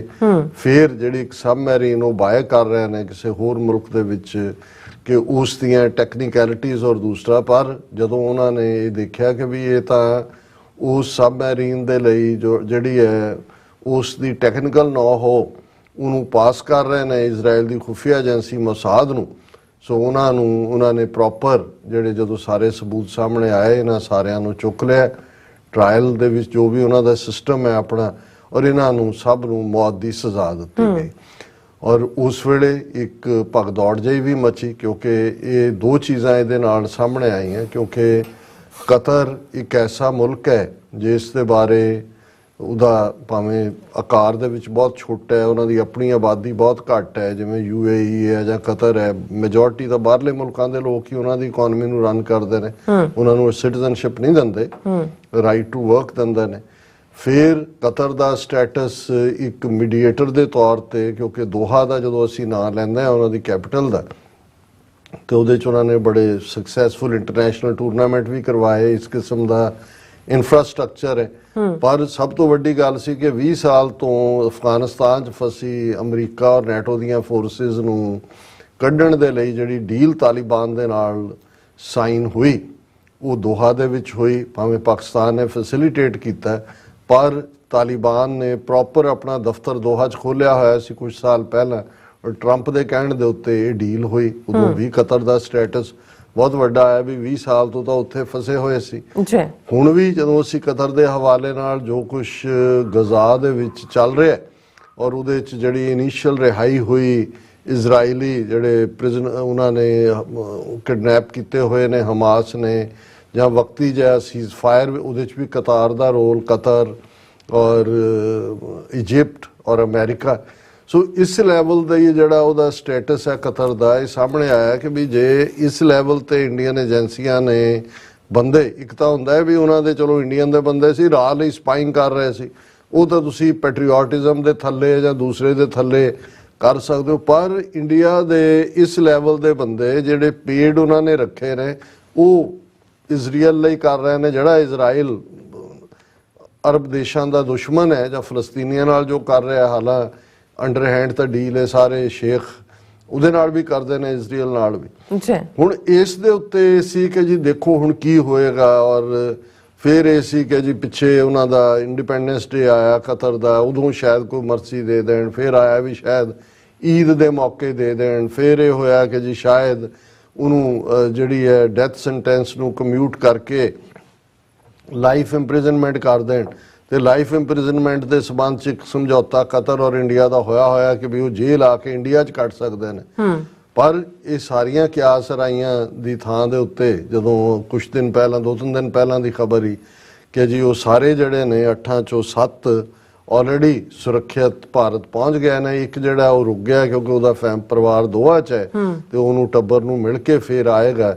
ਤੇ ਮੋਦੀ ਜੀ ਕੀ ਜੈ, ਮੋਦੀ ਜੀ ਕੀ ਜੈ। ਔਰ ਸਾਰਿਆਂ ਨੇ ਬੜਾ ਸ਼ੌਕ ਮਹਿਸੂਸ ਕੀਤਾ ਹੈ, ਖਾਸ ਤੌਰ ਤੇ ਸਿੱਖ ਹਲਕਿਆਂ ਦੇ ਵਿੱਚ। ਕਈਆਂ ਨੇ ਕਿਹਾ ਵੀ ਇਹ ਕੀ ਹੋ ਰਿਹਾ ਇਹਨਾਂ ਮੁਸਲਮਾਨ ਮੁਲਕਾਂ ਦੇ ਇਹਨਾਂ ਮਾਲਕਾਂ ਨੂੰ, ਕਿ ਭਾਈ ਉਹ ਤੁਹਾਡਾ ਹਾਲ ਕੀ ਕਰ ਰਹੇ ਨੇ, ਕਸ਼ਮੀਰੀ ਮੁਸਲਮਾਨਾਂ ਨਾਲ ਕੀ ਕਰ ਰਹੇ ਨੇ। ਗਜ਼ਾ 'ਚ ਮਾਰ ਕੇ ਉਹਨਾਂ ਨੇ ਉਹਨਾਂ ਦਾ ਭੜਥਾ ਬਣਾ ਦਿੱਤਾ ਹੈ, ਕਿੰਨੇ ਲੋਕ ਮਾਰ ਦਿੱਤੇ ਨੇ, 30-35 ਹਜ਼ਾਰ ਉਹਨੇ ਜ਼ਖਮੀ ਕੀਤੇ ਨੇ, 15 ਲੱਖ ਬੇਘਰ ਕੀਤੇ ਨੇ। ਤੁਸੀਂ ਉਹਨਾਂ ਨਾਲ ਡੀਲ ਬਣਾ ਰਹੇ ਹੋ ਔਰ ਉਹਨਾਂ ਨੂੰ ਤੁਸੀਂ ਕਰ ਰਹੇ ਹੋ। ਫਿਰ ਇਕੱਲਾ ਇਹੀ ਨਹੀਂ ਕਿ ਜਿਸ ਕਿਸਮ ਦੀ ਨਫ਼ਰਤ ਮੁਸਲਮਾਨਾਂ ਦੇ ਖਿਲਾਫ ਉਹਨਾਂ ਮਸੀਤਾਂ 600 ਸਾਲ ਪੁਰਾਣੀ ਮਸੀਤ ਢਾਹ ਦਿੱਤੇ ਉੱਤਰਾਖੰਡ। ਔਰ ਇਹ ਕਿਉਂਕਿ ਕਤਰ ਹੀ ਉਹ ਸੀ ਜਦੋਂ ਕਿ ਨੂਪਰ ਸ਼ਰਮਾ ਬੀਜੇਪੀ ਦੀ ਸਪੋਕਸਪਰਸਨ ਨੇ ਨਬੀ ਮੁਹੰਮਦ ਦੇ ਬਾਰੇ ਕੋਈ ਮੰਦ ਲਫ਼ਜ਼ ਕਹੇ ਸੀ ਤੇ ਕਤਰ ਨੇ ਇੰਡੀਅਨ ਐਮਬੈਸਡਰ ਨੂੰ ਸੱਦ ਕੇ ਪ੍ਰੋਟੈਸਟ ਕੀਤਾ ਸੀ, ਇੰਡੀਅਨ ਗਵਰਨਮੈਂਟ ਨੂੰ ਕਿਹਾ ਸੀ ਵੀ ਐਕਸ਼ਨ ਲਓ। ਔਰ ਬੀਜੇਪੀ ਜਿਹੜੀ ਅੱਜ ਤੱਕ ਕਦੇ ਇਵੇਂ ਨਹੀਂ ਐਕਟ ਕਰਦੀ, ਉਹਨਾਂ ਨੇ ਨੂਪਰ ਸ਼ਰਮਾ ਨੂੰ ਸਸਪੈਂਡ ਕਰਤਾ ਸੀ। ਉਸ ਤੋਂ ਬਾਅਦ ਉਹਦੀ ਰੀਹੈਬਿਲਿਟੇਸ਼ਨ ਨਹੀਂ ਹੋਈ ਕਦੇ ਵੀ ਪਾਰਟੀ 'ਚ। ਔਰ ਕਤਰ ਨੂੰ ਉਹਨਾਂ ਨੇ ਜਵਾਬ ਦਿੱਤਾ ਸੀ ਜੀ ਲਓ ਜੀ ਅਸੀਂ ਕਾਰਵਾਈ ਕਰ ਲਈ। ਹੁਣ ਉਸ ਲੈਵਲ ਦੇ ਉੱਤੇ ਅੱਜ ਜਦੋਂ ਇੰਡੀਆ ਖੁੱਲ੍ਹ ਕੇ ਇਜ਼ਰਾਈਲ ਦੇ ਨਾਲ ਖੜਾ ਹੈ, ਜਿੱਥੇ ਫਲਸਤੀਨੀਆਂ ਨੂੰ ਮਾਰਿਆ ਜਾ ਰਿਹਾ ਹੈ, ਮੁਸਲਮਾਨਾਂ ਦੀ ਸ਼ਰੇਆਮ ਨਸਲਕੁਸ਼ੀ ਹੋ ਰਹੀ ਹੈ, ਤੇ ਜਿੱਥੇ ਕਤਰ ਦੀ ਆਪਣੀ ਸਿਕਿਉਰਿਟੀ ਨੂੰ ਖਤਰਾ ਇਕੱਲਾ ਇੰਡੀਅਨ ਏਜੰਸੀ ਰਾਹ ਤੋਂ ਨਹੀਂ ਮੋਸਾਦ ਤੋਂ, ਤੇ ਉੱਥੇ ਇਹਨਾਂ ਦਾ ਛੁਟਕਾਰਾ ਹੋ ਜਾਣਾ। ਔਰ ਅੱਜ ਹੀ ਸਾਡੇ ਵੀਰ ਨੇ ਐਲਏ ਤੋਂ ਵੀ, ਭਾਵੇਂ ਆਫੀਸ਼ੀਅਲ ਟੂਰ ਤੇ ਰਹਿੰਦੇ ਨੇ ਜ਼ਿਆਦਾ, ਉਹਨਾਂ ਨੇ ਕਿਹਾ ਜੀ ਤੁਹਾਡੇ ਪ੍ਰੋਗਰਾਮ ਮੈਂ ਰੈਗੂਲਰਲੀ ਤੇ ਨਹੀਂ ਦੇਖ ਸਕਿਆ ਪਰ ਤੁਸੀਂ ਹੋ ਸਕਦਾ ਹੈ ਇਸ ਵਿਸ਼ੇ ਤੇ ਗੱਲ ਕੀਤੀ ਹੋਈ। ਮੈਂ ਕਿਹਾ ਜੀ ਮੈਂ ਡੈਲੀਬਰੇਟਲੀ ਅਵੋਇਡ ਹੀ ਕਰਦਾ ਰਿਹਾ, ਪਰ ਅੱਜ ਤੁਸੀਂ ਪੁੱਛ ਲਿਆ ਮੈਨੂੰ ਤੇ ਮੈਂ ਜ਼ਰੂਰ ਗੱਲ ਕਰਦਾ ਵੀ ਇਹ ਹੋਇਆ ਕੀ ਹੈ। ਹਾਲਾਂ ਇਸ ਮੁੱਦੇ ਦੇ ਉੱਤੇ ਸੁਬਰਾਮਨੀਅਮ ਸਵਾਮੀ ਜਿਹੜਾ ਆਰਐਸਐਸ ਦਾ ਆਈਡੀਆਲੋਗ ਹੈ, ਮੋਦੀ ਦਾ ਕ੍ਰਿਟਿਕ ਹੈ, ਉਹਨੇ ਕਿਹਾ ਜੀ ਇਹ ਵੀ ਖਬਰ ਪੂਰੀ ਟ੍ਰੈਂਡ ਕੀਤੀ ਸੋਸ਼ਲ ਮੀਡੀਆ ਤੇ ਕਿ ਜਿਹੜਾ ਸ਼ਾਹਰੁਖ ਖਾਨ ਹੈ ਉਹਦਾ ਵਕਤ ਉੱਥੇ ਬਿਤਾਉਂਦਾ, ਅੱਧਾ ਉੱਥੇ ਬਿਤਾਉਂਦਾ, ਉਹਦੇ ਸ਼ੇਖ ਬੜੇ ਐਡਮਾਇਰਰ ਨੇ। ਤੇ ਸ਼ਾਹਰੁਖ ਖਾਨ ਗਿਆ ਜਾ ਕੇ ਉਹਨੇ ਕਿਹਾ ਕਿ ਜੀ ਇਹ ਛੱਡ ਦਿਓ, ਤਾਂ ਉਹਨਾਂ ਨੇ ਛੱਡਤਾ। ਬੜਾ ਉਹਦਾ thank you son of Bharat ਮਾਂ ਤੇ ਇਹ ਉਹ ਕਹਿਣ ਲੱਗੇ। ਸੁਬਰਾਮਨੀਅਮ ਸਵਾਮੀ ਨੇ ਵੀ ਇਹੀ ਟਵੀਟ ਕੀਤਾ ਕਿ ਜਿਹੜਾ ਕੰਮ ਮੋਦੀ ਜਾਂ ਦੂਜਾ ਨਹੀਂ ਕਰ ਸਕਿਆ ਦੇਖੋ ਸ਼ਾਹਰੁਖ ਖਾਨ ਨੇ ਕੀਤਾ। ਪਰ ਗੱਲ ਇਹ ਨਹੀਂ ਹੈ ਕਿਉਂਕਿ ਬਹੁਤਿਆਂ ਦਾ ਜਿਹੜਾ ਉਹ ਨੋਜ਼ ਫॉर ਨਿਊਜ਼ ਵੀ ਨਹੀਂ ਹੈ ਤੇ ਉਹ ਦੇਖਣਾ ਵੀ ਨਹੀਂ ਚਾਹੁੰਦੇ। ਹੁਣ ਇਹ ਸਾਰੀ ਰਿਹਾਈ ਤੋਂ ਪਹਿਲਾਂ ਤੁਸੀਂ ਦੇਖੋਗੇ ਕਿ ਗੋਆ ਦੇ ਵਿੱਚ ਇੰਡੀਆ ਐਨਰਜੀ ਵੀਕ ਦਾ ਇੱਕ ਫੰਕਸ਼ਨ ਇਹਨਾਂ ਨੇ ਆਰਗੇਨਾਈਜ਼ ਕੀਤਾ ਸੀ। ਇਸ ਰਿਹਾਈ ਤੋਂ ਕੁਝ ਹਫ਼ਤੇ ਪਹਿਲਾਂ ਦੀ ਗੱਲ ਹੈ। ਔਰ ਉਸ ਦੇ ਵਿੱਚ ਇਹ ਆਇਆ ਕਿ ਇਹ ਜਿਹੜਾ ਹੁਣ LNG ਇੱਕ ਐਸੀ ਜਿਹੜੀ ਗੈਸ ਹੈ, ਉਹਦੇ ਕੋਲ ਕਤਰ ਕੋਲ ਬਹੁਤ ਵੱਡਾ ਜ਼ਖੀਰਾ ਹੈ ਔਰ ਬਹੁਤ ਵੱਡਾ ਸਪਲਾਇਰ ਹੈ ਦੁਨੀਆ ਦੇ ਵਿੱਚ ਇਸ ਦਾ। ਅਮਰੀਕਾ ਇਸ ਵੇਲੇ ਉਹਦੀ LNG ਨੂੰ ਸਪਲਾਈ ਕਰਨ 'ਚ ਉਹਨੂੰ ਪਿੱਛੇ ਛੱਡ ਗਿਆ ਔਰ ਇੰਡੀਆ ਦੇ ਨਾਲ ਜਿਹੜਾ ਅਮਰੀਕਾ ਡੀਲ ਵੀ ਬਣਾਉਣਾ ਚਾਹੁੰਦਾ ਸੀ ਇਸ ਬਾਰੇ। ਹੁਣ ਇਹ ਇਸ ਗੱਲ ਨੂੰ ਹਿੰਦੂ ਬਾਣੀਆਂ ਬਹੁਤ ਚੰਗੀ ਤਰ੍ਹਾਂ ਸਮਝਦਾ ਹੈ ਕਿ ਵੀ ਜਿੱਥੇ ਕੋਈ ਤੀਰ ਨਾ ਲੱਗੇ ਉੱਥੇ ਜਿਹੜਾ ਠਨ ਜਿਹੜਾ ਰੁਪਈਏ ਜਿਹੜੇ ਨੇ ਉਹ ਹੀ ਉਹਨਾਂ ਦੀ ਆਵਾਜ਼ ਔਰ ਉਹਨਾਂ ਦੀ ਚਮਕ ਹੀ ਕੰਮ ਕਰਦੇ ਨੇ। ਸੋ ਇੰਡੀਆ ਨੇ ਇਸ ਜਿਹੜਾ ਗੋਆ ਦੇ ਵਿੱਚ ਇੰਡੀਆ ਐਨਰਜੀ ਵੀਕ ਹੋਇਆ ਉਸ ਦੇ ਵਿੱਚ ਇੰਡੀਅਨ ਕੰਪਨੀ ਹੈ ਪੈਟਰੋਨੇਟ ਔਰ ਕਤਰ ਦੀ ਕੰਪਨੀ ਹੈ ਕਤਰ ਐਨਰਜੀ, ਉਹਨਾਂ ਦੇ ਨਾਲ 20 ਸਾਲ ਦਾ ਕੰਟਰੈਕਟ ਕੀਤਾ LNG ਦਾ, ਜਿਹੜਾ ਸੌਦਾ $20 ਬਿਲੀਅਨ ਦਾ। ਔਰ ਇਹ ਹੁਣ ਤੱਕ ਜਿਹੜੀ ਪੋਜੀਸ਼ਨ ਹੈ ਕਿ ਕਤਰ ਜਿਹੜਾ ਹੈ ਉਹ 77 MTPA ਗੈਸ ਕੱਢਦਾ ਹੈ ਔਰ ਉਹਨੂੰ ਉਹ 2027 ਤੱਕ 126 MTPA ਉਹਨਾਂ ਦੀ ਮੇਜਰਮੈਂਟ ਕਰਨਾ ਚਾਹੁੰਦਾ ਹੈ ਤਾਂ ਕਿ ਉਹ ਏਸ਼ੀਆ ਤੇ ਯੂਰਪ ਦੀ ਮਾਰਕੀਟ ਕੈਪਚਰ ਕਰੇ ਜਿੱਥੇ ਕਿ ਅਮਰੀਕਾ ਵੜ ਰਿਹਾ ਔਰ ਇਹ $20 ਬਿਲੀਅਨ ਦਾ ਸਿਰਫ ਕੁਝ ਸਾਲਾਂ ਦੇ ਲਈ ਜਿਹੜਾ ਹੈ ਉਹ ਵਪਾਰ ਉਹਨਾਂ ਦਾ ਹੋਇਆ ਔਰ ਇਹ 10 ਸਾਲ ਹੈ 15 ਸਾਲ ਹੈ। ਸੋ ਜੇ ਮੈਂ ਇਹ ਕਹਿਣਾ ਹੋਏ ਕਿ ਤੁਸੀਂ 8 ਭਾਰਤੀਆਂ ਦੀ ਰਿਲੀਜ਼ ਦੀ ਗੱਲ ਕਰੋ ਤੇ 20 ਬਿਲੀਅਨ ਦਾ ਮਤਲਬ ਇਹ ਹੈ ਕਿ ਆਲਮੋਸਟ 2.5 ਬਿਲੀਅਨ ਦਾ ਜਿਹੜਾ ਇਹਨਾਂ ਨੇ ਉਹਨੂੰ ਖਰੀਦਿਆ ਔਰ ਲੱਖ ਦੀ ਲਾਹਨਤ ਹੈ ਇਹਨਾਂ ਦੇ ਕਤਰ ਵਾਲਿਆਂ ਤੇ ਆਪਣੇ ਆਪ ਨੂੰ। ਔਰ ਮੈਂ ਇੱਕ ਪਾਕਿਸਤਾਨੀ ਨਾਲ ਮੇਰੀ ਗੱਲ ਹੋ ਰਹੀ ਸੀ, ਮੈਂ ਕਿਹਾ ਬੰਦ ਕਰੋ ਇਹ ਕਹਿਣਾ ਕਿ ਜੀ ਇਹ ਸਾਡੇ ਬਰਾਦਰ ਮੁਲਕ, ਇਹ ਤੁਹਾਡੇ ਬਰਾਦਰ ਨੇ ਵੀ ਤੁਹਾਡੇ ਨਾਲ ਕੀ ਹੋ ਰਿਹਾ, ਦੂਜਾ ਕੀ ਹੋ ਰਿਹਾ। ਮੋਦੀ ਜਾ ਕੇ UAE ਚ ਵੜਿਆ ਹੋਇਆ, ਇਹ ਜਦੋਂ ਹੁਣ ਡੀਲ $20 ਬਿਲੀਅਨ ਦੀ ਹੋ ਗਈ ਬੰਦੇ ਆ ਗਏ, ਮੋਦੀ ਫਿਰ UAE ਚ ਜਾ ਕੇ ਅਰਬੀ ਚ ਉਹਨਾਂ ਨੂੰ 2-4 ਜੁਮਲੇ ਬੋਲ ਰਿਹਾ ਹੈ ਜਿਵੇਂ ਇੱਥੇ ਆ ਕੇ ਹਿਊਸਟਨ ਚ ਕਹਿੰਦਾ ਸੀ ਸਭ ਅੱਛਾ ਸੀ। ਉੱਥੋਂ ਫਿਰ ਉਹ ਗਿਆ ਜੀ ਉਹ ਬਾਪਾ ਦਾ ਮੰਦਿਰ ਦਾ ਉਦਘਾਟਨ ਕੀਤਾ, ਫਿਰ ਦੋਹਾ ਦੇ ਵਿੱਚ ਕਤਰ ਵੀ ਉਹ ਗਿਆ ਹੋਣਾ ਜਾਂ ਜਾਣਾ ਸੀ, ਮੈਂ ਤਾਂ ਉਹਨੂੰ ਆ ਗਿਆ ਤੇ ਰਵਾੜੀ ਆਇਆ ਹੋਇਆ, ਸੋ 4 ਦਿਨ ਉੱਥੇ ਹੀ ਬੈਠਾ ਰਿਹਾ ਜਾ ਕੇ। ਸੋ ਇਹਨਾਂ ਨੂੰ ਸ਼ਰਮ ਆਣੀ ਚਾਹੀਦੀ ਔਰ ਮੈਂ ਇਹ ਸਮਝਦਾ ਵੀ ਬੇਬਸੀ ਵੀ ਹੈ। ਅਸੀਂ ਤਾਂ ਜਦੋਂ ਆਪਣੀ ਮੰਦਹਾਲੀ ਦੀ ਗੱਲ ਕਰਦੇ ਹਾਂ ਅਸੀਂ ਕਹਿੰਦੇ ਜੀ ਕੋਈ ਮੁਲਕ ਸਾਡਾ ਨਹੀਂ, ਪਰ ਜਿਹੜੇ ਮੁਸਲਮਾਨ ਕਸ਼ਮੀਰ ਦੇ ਭਾਰਤ ਦੇ ਕਹਿੰਦੇ ਹੋਣਗੇ ਕਿ ਯਾ ਅੱਲਾ 57 ਮੁਲਕ ਸਾਡੇ ਨੇ, ਦੁਨੀਆ ਦੀ 65-70% એનર્ਜੀ ਦੇ ਉੱਤੇ ਬੈਠੇ ਹੋਏ ਨੇ, ਦੁਨੀਆ ਦੇ ਵਿੱਚ 2 ਬਿਲੀਅਨ ਦੇ ਨੇੜੇ ਤੇੜੇ ਆਬਾਦੀ ਹੈ ਤੇ ਇਹ ਸਾਡੇ ਭਰਾ ਕਿੱਥੇ ਨੇ? ਸਾਡੇ ਤੇ ਇੰਨਾ ਜ਼ੁਲਮ ਹੋ ਰਿਹਾ ਹੈ ਤੇ ਇਹ ਉਹਨਾਂ ਦੇ ਨਾਲ ਜਿਹੜੇ ਨੇ ਉਹ ਜਸ਼ਨ ਮਨਾ ਰਹੇ ਨੇ ਔਰ ਇਸ ਤੋਂ ਹੀ ਫਿਰ ਨਿਕਲਦਾ ਹੁੰਦਾ ਹੈ ਵੀ ਕੀ ਹਰਦੂ ਲਾਨਤ ਹੈ ਇਹਨਾਂ ਦੇ ਉੱਤੇ। ਹੋਰ ਕੀ ਕਹਿਣਾ ਜੀ ਰਾਜ ਸਾਹਿਬ, ਤੁਹਾਡਾ ਬਹੁਤ ਬਹੁਤ ਧੰਨਵਾਦ। ਸਾਥ ਲੈਣੇ ਬ੍ਰੇਕ। ਵਿਊਅਰਸ ਤੁਸੀਂ ਕਿਤੇ ਨਹੀਂ ਜਾਣਾ, ਮਿਲਦੇ ਹਾਂ ਆਫਟਰ ਦਿਸ ਸ਼ਾਰਟ ਬ੍ਰੇਕ।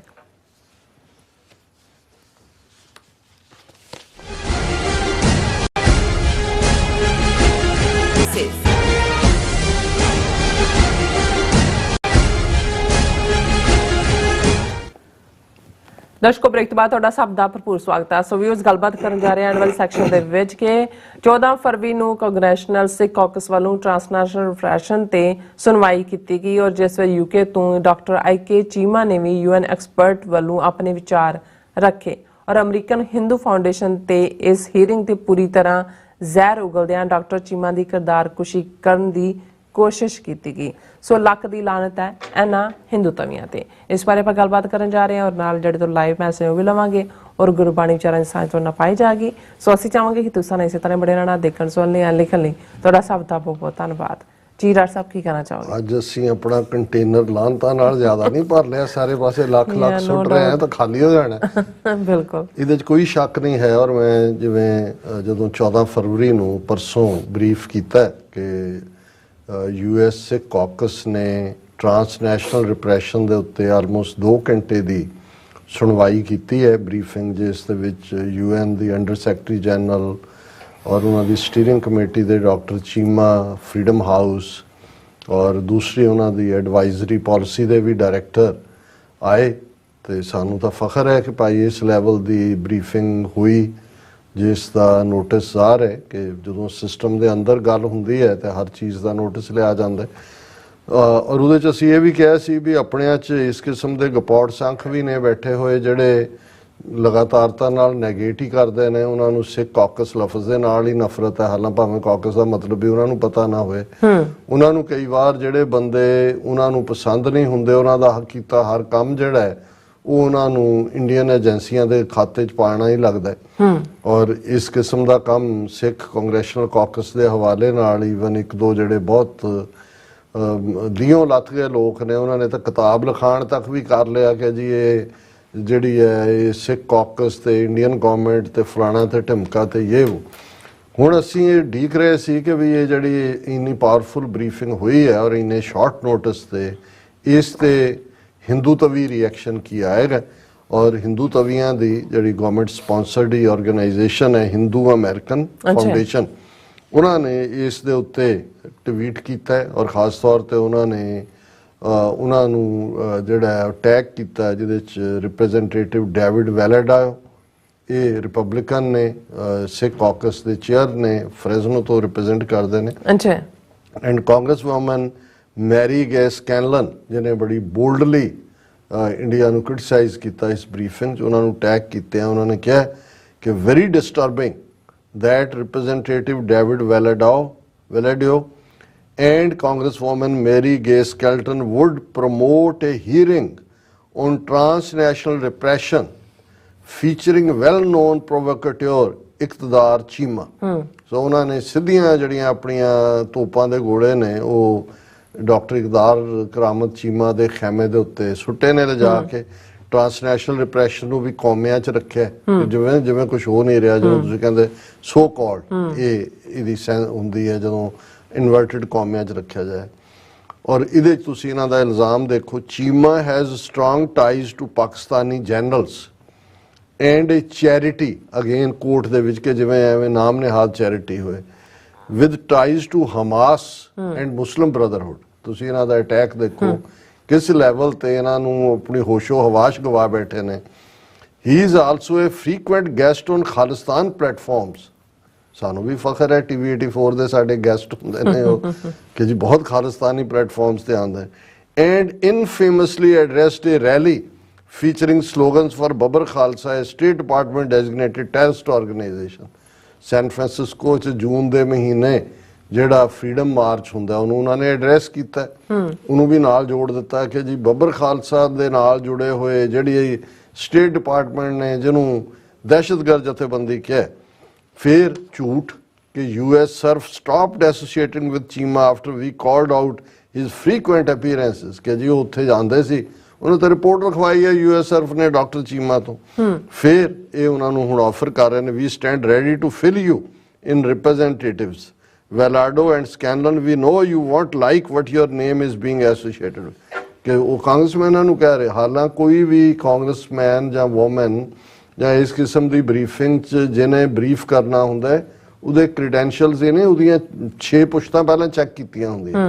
ਔਰ ਡਾਕਟਰ ਚੀਮਾ ਕੋਈ ਐਵੇਂ ਦੀ ਪਰਸਨੈਲਿਟੀ ਨਹੀਂ, ਇਹਨੇ UN ਦੀ ਸਟੀਅਰਿੰਗ ਕਮੇਟੀ ਦੇ ਉੱਤੇ ਜਿਹੜੀ ਹੈ ਜੈਨੋਸਾਈਡ ਦੇ ਉੱਤੇ ਉਹਦੇ ਮੈਂਬਰ ਨੇ। ਔਰ ਉਹਨਾਂ ਦੀ US SURF ਦੀ ਫੁੱਲ ਫਲੈਜ ਸਾਲਾਨਾ ਰਿਪੋਰਟ ਵੀ ਉਹਨਾਂ ਨੇ ਲਿਖੀ ਹੋਈ ਹੈ। ਔਰ ਜਿਹੜਾ ਅਸੀਂ ਅਕਸਰ 3 ਗੁਰਬਾਣੀ ਦੀਆਂ ਤੁਕਾਂ ਜਿਹੜੀਆਂ UN ਚਾਰਟਰ ਰਿਲੀਜੀਅਸ ਬਿਹਾਫ ਦੇ ਉੱਤੇ UN ਦੀ ਸਟੇਟਮੈਂਟ ਹੈ, ਉਸ ਕਮੇਟੀ ਦੇ ਚੇਅਰਪਰਸਨ ਵੀ ਨੇ।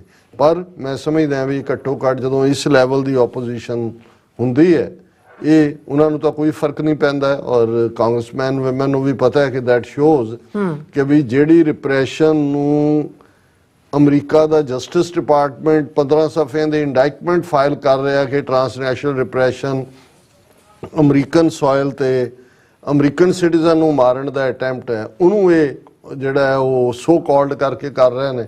ਔਰ ਡਾਕਟਰ ਚੀਮਾ ਨੂੰ ਇਹ ਕਦੇ ਹਮਾਸ ਨਾਲ ਜੋੜ ਰਹੇ ਨੇ, ਇਸਲਾਮਿਕ ਬ੍ਰਦਰਹੁੱਡ ਨਾਲ ਜੋੜ ਰਹੇ ਨੇ। ਇਹ ਟ੍ਰਿਬਿਊਟ ਹੈ। ਮੈਂ ਤਾਂ ਸਗੋਂ ਡਾਕਟਰ ਚੀਮਾ ਨੂੰ ਕਿਹਾ, ਮੈਂ ਕਿਹਾ ਜੀ ਤੁਹਾਡੇ ਕੰਮ ਨੂੰ ਦੇਖੋ ਕਿੰਨਾ ਐਕਨੋਲੇਜ ਕੀਤਾ ਜਾ ਰਿਹਾ। ਉਹਨਾਂ ਨੇ ਕਿਹਾ ਉਹਦੇ ਥੱਲੇ ਕਿ ਤੁਸੀਂ ਕਮੈਂਟ ਦੇਖਣਾ ਕਿੰਨੇ ਛੱਤਰ ਇਹਨਾਂ ਦੇ ਫੇਰੇ ਹੋਏ ਨੇ ਲੋਕਾਂ ਨੇ। ਪਰ ਘੱਟੋ ਘੱਟ ਜਿਹੜੇ ਆਪਣੇ ਨੇ ਜਿਨ੍ਹਾਂ ਨੂੰ ਘੱਟੋ ਘੱਟ ਇੰਨੀ ਕੁ ਜ਼ਰੂਰ ਸ਼ਰਮ ਹੋਣੀ ਚਾਹੀਦੀ ਹੈ ਕਿ ਵੀ ਜੇ ਉਹ ਕਿਸੇ ਦੇ ਕੰਮ ਨੂੰ ਐਪਰੀਸ਼ੀਏਟ ਨਹੀਂ ਕਰ ਸਕਦੇ ਇਸੇ ਕਾਂਗਰੈਸ਼ਨਲ ਕਾਕਸ ਦੇ, ਘੱਟੋ ਘੱਟ ਵਿਰੋਧ ਕਰਨਾ ਹੀ ਬੰਦ ਕਰਨ। ਜੀ ਡਾਕਟਰ ਸਾਹਿਬ, ਆਪਣੇ ਵਿਊਅਰਸ ਮੈਸੇਜ ਤੁਹਾਡੇ ਹਵਾਲੇ। Thank you so much. So ਲੈਣ ਜਾ ਰਹੇ ਹਾਂ ਆਪਣੇ ਵਿਊਅਰਸ ਦੇ ਪਿਆਰੇ ਪਿਆਰੇ ਮੈਸੇਜ ਔਰ ਸਭ ਦਾ ਸਾਂਝਾ ਸ਼ੁਕਰੀਆ ਅਦਾ ਕਰਦੇ ਹਾਂ ਮੈਸੇਜ ਲਿਖਣ ਲਈ। ਔਰ ਸ਼ਿਵਰਾਮ ਨਾਈ ਜੀ ਆਏ ਨੇ, ਇਹ ਸਾਨੂੰ ਕਹਿੰਦੇ ਨੇ ਖਾਲਸਾ ਜ਼ਿੰਦਾਬਾਦ, ਦੇਗ ਦੇਗ ਫਤਿਹ। ਔਰ ਫਿਰ ਉਹਨਾਂ ਨੇ ਲਿਖਿਆ ਹੈ ਕਿ ਮੇਰੇ ਰੱਬ ਵਰਗੇ ਸੋਹਣੇ ਨੀਲਮ ਭੈਣ ਜੀ ਤੇ ਡਾਕਟਰ ਅਮਰਜੀਤ ਸਿੰਘ, ਵਾਹਿਗੁਰੂ ਜੀ ਕਾ ਖਾਲਸਾ ਵਾਹਿਗੁਰੂ ਜੀ ਕੀ ਫਤਿਹ। So nice. ਐਂਡ ਬਲਜੀਤ ਵਰਾਜ ਜੀ ਵੀ ਫਤਿਹ ਬੁਲਾਉਂਦੇ ਨੇ, ਗੁਰਮੁਖ ਸਿੰਘ ਗੁਰਮੁਖ, ਅਮਰਜੀਤ ਸਾਨੀ। ਫਿਰ ਇਸੇ ਤਰ੍ਹਾਂ Davinder Sandhu, all about truth Sikhism, Balwinder Singh, Mohan Singh, Jatinder Singh, Mann Sahib, Jaskirat Singh, ਇਹ ਸਾਨੂੰ ਫਤਿਹ ਬੁਲਾਉਂਦੇ ਨੇ, ਖਾਲਸਾ ਜ਼ਿੰਦਾਬਾਦ ਕਹਿੰਦੇ ਨੇ। ਔਰ ਇਸੇ ਤਰ੍ਹਾਂ ਕਾਲੀ ਪਹਾੜੀ ਵਾਲਾ ਸਾਧੂ ਵੀ ਆਏ ਨੇ, ਇਹ ਵੀ ਕਹਿੰਦੇ ਨੇ ਖਾਲਸਾ ਜ਼ਿੰਦਾਬਾਦ। ਬਲਿਹਾਰ ਸੋਹੀ ਫਤਿਹ ਬੁਲਾਉਂਦੇ ਨੇ, ਸੁਖਵਿੰਦਰ ਸਿੰਘ ਜੀ ਫਤਿਹ ਬੁਲਾਉਂਦੇ ਨੇ। ਫਿਰ ਇਸੇ ਤਰ੍ਹਾਂ ਲਖਵਿੰਦਰ ਸਿੰਘ ਪੰਨੂ, ਜਗਸੀਰ ਸਿੰਘ ਸਿੱਧੂ, ਇਹਨਾਂ ਨੇ WhatsApp ਤੇ ਜਿਹੜਾ ਸਾਡਾ ਮੈਸੇਜ ਜਿਹੜਾ ਪ੍ਰੋਗਰਾਮ ਹੈ ਉਹ ਲਾਈਵ ਕਰ ਦਿੱਤਾ ਸ਼ੇਅਰ। ਸਭ ਇਹਨਾਂ ਦਾ ਬਹੁਤ ਬਹੁਤ ਸ਼ੁਕਰੀਆ। ਔਰ ਸੁਖਦੀਪ ਟਰੋਨਾ, ਇਹ ਵੀ ਸਾਨੂੰ ਫਤਿਹ ਬੁਲਾਉਂਦੇ ਨੇ। ਗੁਲਮਿੰਦਰ ਸਿੰਘ ਖਾਲਸਾ, ਕੁਲਦੀਪ ਕੌਰ, ਅਮਰੀਕ ਸਿੰਘ ਐਨ ਸਿੰਘੋ, ਫਿਰ ਜਸਵੀਰ ਬਰਾੜ, ਜੀਤ ਸੂਰਤੀਆ, ਇਹ ਸਭ ਸਾਨੂੰ ਫਤਿਹ ਬੁਲਾਉਂਦੇ ਨੇ ਔਰ ਕਹਿੰਦੇ ਨੇ ਕਿ ਵੀਰਦੀਪ ਸਿੱਧੂ ਜੀ ਨੂੰ ਕੋਟ-ਕੋਟ ਪ੍ਰਣਾਮ। ਔਰ ਇੰਦਰਜੀਤ ਸਿੰਘ ਸੰਧੂ, ਹਰਵਿੰਦਰ ਸਿੰਘ, ਮਲਕੀਤ ਸਿੰਘ, ਇਹ ਸਾਨੂੰ ਸਭ ਫਤਿਹ ਬੁਲਾਉਂਦੇ ਔਰ ਖਾਲਸਾ ਜ਼ਿੰਦਾਬਾਦ ਕਹਿੰਦੇ ਨੇ। ਜਿੱਤ ਸਿੰਘ ਜੀ ਵੀ ਆਏ ਨੇ, ਇਹ ਕੁਝ ਕਹਿਣਾ ਚਾਹੁੰਦੇ ਨੇ ਪਰ ਆਈ ਡੋਂਟ ਨੋ। ਰਵਨੀਤ ਮਾਨ ਵਰਗਾ ਕੁਛ ਵੀ ਨਹੀਂ, ਆਈ ਡੋਂਟ ਏਦਾਂ ਹੀ ਕੁਛ ਉਹਨਾਂ ਨੇ ਲਿਖਿਆ ਪਰ ਜੀ। ਔਰ ਨਰਿੰਦਰਜੀਤ ਸਿੰਘ, ਸਾਰੀ ਸੰਗਤ ਨੂੰ ਗੁਰਫਤਿਹ ਪ੍ਰਵਾਨ ਜੀ। ਹਰਜਿੰਦਰ ਗਿੱਲ, ਖਾਲਸਾ ਜ਼ਿੰਦਾਬਾਦ। ਐਮ ਕੌਰ, ਵਾਹਿਗੁਰੂ ਤੁਹਾਨੂੰ ਸਦਾ ਚੜ੍ਹਦੀ ਕਲਾ ਬਖਸ਼ਣ। ਨਿਹੰਗ ਸਿੰਘ ਜੀ ਕਹਿੰਦੇ ਨੇ ਕਿ ਆਸਮ ਪ੍ਰੋਗਰਾਮ, ਗ੍ਰੇਟ ਐਨਾਲਿਸਿਸ। ਔਰ ਇਸੇ ਤਰ੍ਹਾਂ ਸੰਦੀਪ ਸਿੰਘ ਹੱਕ ਵੀ ਫਤਿਹ ਬੁਲਾਉਂਦੇ ਨੇ। ਸੈਨੀ ਪ੍ਰੀਤ, ਵਾਹਿਗੁਰੂ ਜੀ ਕਹਿੰਦੇ ਨੇ। ਅਰਬਾਨੀ ਗਰੁੱਪ ਜੀ, you guys are doing outstanding job, thank you ਸਭਨਾਂ ਦਾ। ਔਰ ਡਾਕਟਰ ਸਾਹਿਬ ਹੁਣ ਮਾਈਕ ਤੁਹਾਡੇ ਵਾਲੇ। ਅੱਛਾ, ਹਾਂਜੀ ਬਿਲਕੁਲ ਠੀਕ ਹੈ ਜੀ। ਫੇਸਬੁੱਕ ਦੇ ਉੱਤੇ ਜਸਪੀਰ ਸਿੰਘ ਉਹਨਾਂ ਨੇ ਫਤਿਹ ਬੁਲਾਈ ਹੈ। ਕਮਲ ਸਿੰਘ ਕਹਿੰਦੇ ਨੇ ਮੋਦੀ ਆਪਣੇ ਕਾਰਜਕਾਲ ਦੌਰਾਨ 8 ਵਾਰ ਤੇ ਇਸ ਸਾਲ ਵਿੱਚ ਹੀ ਚੌਥੀ ਵਾਰ ਦੁਬਈ ਗਿਆ। ਇਸ ਤਰ੍ਹਾਂ ਲੱਗਦਾ ਹੈ ਜਿਵੇਂ ਅਰਬੀ ਦੇਸ਼ ਭਾਰਤ ਦੇ ਮੁਸਲਮਾਨਾਂ ਨੂੰ ਮੁਸਲਮਾਨ ਹੀ ਨਹੀਂ ਸਮਝਦੇ ਹੋਣ ਤੇ ਲਹਿੰਦੇ ਪੰਜਾਬ ਦੇ ਮੁਸਲਮਾਨਾਂ ਨੂੰ ਵੀ ਪਾਕਿਸਤਾਨ ਦੇ ਕੱਟੜਪੰਥੀ ਮੁਸਲਮਾਨ ਹੀ ਨਹੀਂ ਸਮਝਦੇ। ਜੇ ਸਾਰੇ ਸਿੱਖਾਂ ਦੇ ਪਿੱਛੇ ਆ ਕੇ ਵੀ ਖੜ ਜਾਣ, ਸਿੱਖ ਅੱਗੇ ਲੱਗਣ ਨੂੰ ਵੀ ਨਹੀਂ ਕਹਿੰਦੇ, ਤਾਂ ਫਿਰ ਇਸ ਭਾਰਤੀ ਮਹਾਦੀਪ ਦਾ ਜੋ ਭਵਿੱਖ ਹੋਵੇਗਾ ਉਹ ਦੁਨੀਆ ਦੇਖੇਗੀ।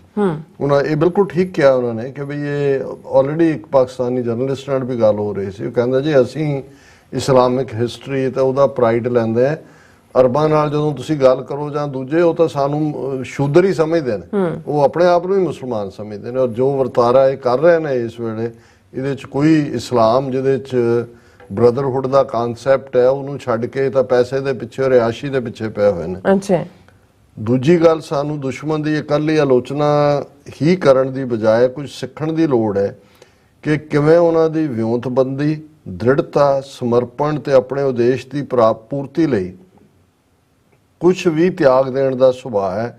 ਭਾਵੇਂ ਉਹਨਾਂ ਦਾ ਉਦੇਸ਼ ਗੈਰ ਮਾਨਵਤਾਵਾਦੀ ਹੀ ਹੈ, ਤਾਂ ਫਿਰ ਸਾਡੇ ਕੋਲੋਂ ਆਪਣੇ ਮਾਨਵਤਾਵਾਦੀ ਉਦੇਸ਼ ਲਈ ਇਹ ਗੁਣ ਕਿਉਂ ਨਹੀਂ ਅਪਣਾ ਹੋ ਰਹੇ। ਸੰਖੇਪ ਵਿੱਚ 2 ਉਦਾਹਰਨਾਂ ਹੀ ਲੈਂਦੇ ਹਾਂ ਕਿ ਉਹਨਾਂ ਨੇ ਕਤਰ ਵਿੱਚ ਇਜ਼ਰਾਈਲ ਲਈ ਜਸੂਸੀ ਸ਼ੁਰੂ ਕਰਨ ਤੋਂ ਪਹਿਲਾਂ ਹੀ ਆਪਣੇ ਬੰਦੇ ਬਚਾਉਣ ਦਾ ਇੰਤਜ਼ਾਮ ਸਮਝੌਤੇ ਰਾਹੀਂ ਕੀਤਾ ਹੋਇਆ ਸੀ। ਦੂਜਾ, ਜੇ ਉਹ ਆਪਣੇ ਸਭ ਤੋਂ ਵੱਡੇ ਲੀਡਰ ਨੂੰ ਵੀ ਕੁਰਸੀ ਤੇ ਬਿਠਾਉਣ ਦੀ ਬਜਾਏ ਘਰ ਬਿਠਾ ਦੇਣ ਤਾਂ ਉਹ ਚੁੱਪ ਕਰਕੇ ਬੈਠ ਜਾਂਦਾ ਹੈ, ਨਾ ਕੋਈ ਆਪਣੀ ਵੱਖਰੀ ਪਾਰਟੀ ਬਣਾਉਂਦਾ ਹੈ। ਉਹਨਾਂ ਲਈ ਆਪਣਾ ਟੀਚਾ ਹਾਸਲ ਕਰਨਾ ਹੀ ਸਭ ਕੁਝ ਹੈ। ਉਹਨਾਂ ਨੇ RSS ਦੀ ਜਥੇਬੰਦਕ ਬਣਤਰ ਜਿਹੜੀ ਹੈ, ਇਹਦੇ 'ਚ ਕੋਈ ਸ਼ੱਕ ਨਹੀਂ। ਉਹਨਾਂ ਅਡਵਾਨੀ ਹੈ, ਮੁਰਲੀ ਮਨੋਹਰ ਜੋਸ਼ੀ ਹੈ, ਮੱਖਣ ਚੋਂ ਵਾਲਵਾਂ ਕੱਢ ਕੇ ਰੱਖਤੇ। ਕੋਈ ਕਿਸੇ ਨੇ ਇਹ ਨਹੀਂ ਹੈ ਵੀ ਵਿਰੋਧ ਕੀਤਾ।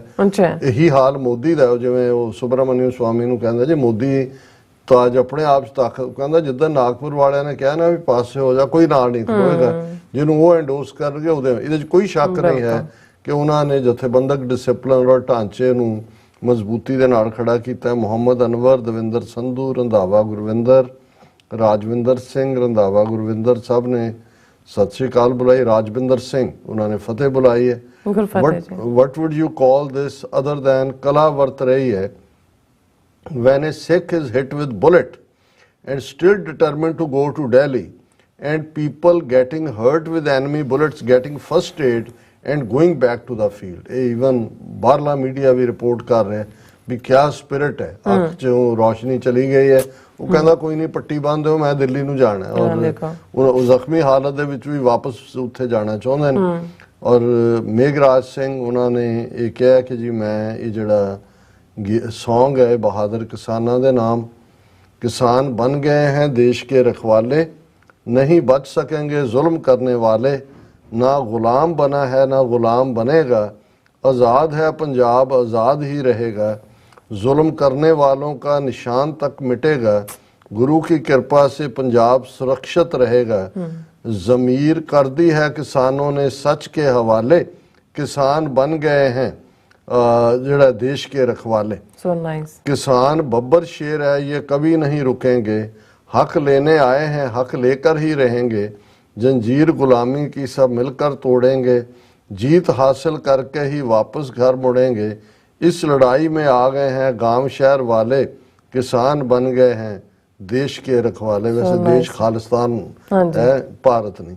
किसानी मर गई तो सबका विनाश है, किसानी बच गई तो सबका विकास है, किसानों का विकास है तो सबका विकास है, कामयाबी दे दे गुरु हम सब की अरदास है, जीत कर जब जाएंगे स्वागत करेंगे घर वाले, किसान बन गए हैं खालिस्तान के रखवाले। so nice. ਦੀਪ ਸਿੰਘ ਸਰਕਾਰੀ ਸਾਧ ਦਾਦੂਵਾਲ ਹੁਣ ਲੁਕਿਆ ਫਿਰਦਾ ਹੈ, ਹਜੇ ਤੱਕ ਉਸ ਦਾ ਕੋਈ ਬਿਆਨ ਨਹੀਂ ਆਇਆ। ਬਿਲਕੁਲ ਇਹ ਸਭ ਤੋਂ ਪਹਿਲਾਂ ਮੋਰੇ ਸੀ ਤੋੜਨ ਦੇ ਲਈ ਕਿ ਜੀ ਹਰਿਆਣਾ ਕਮੇਟੀ ਤੇ ਫਲਾਣਾ, ਕਦੇ ਕਿਸੇ ਦੇ ਹੱਥ ਠੋਕੇ ਕਦੇ ਕਿਸੇ ਦੇ ਹੱਥ ਠੋਕੇ। ਅੱਛਾ।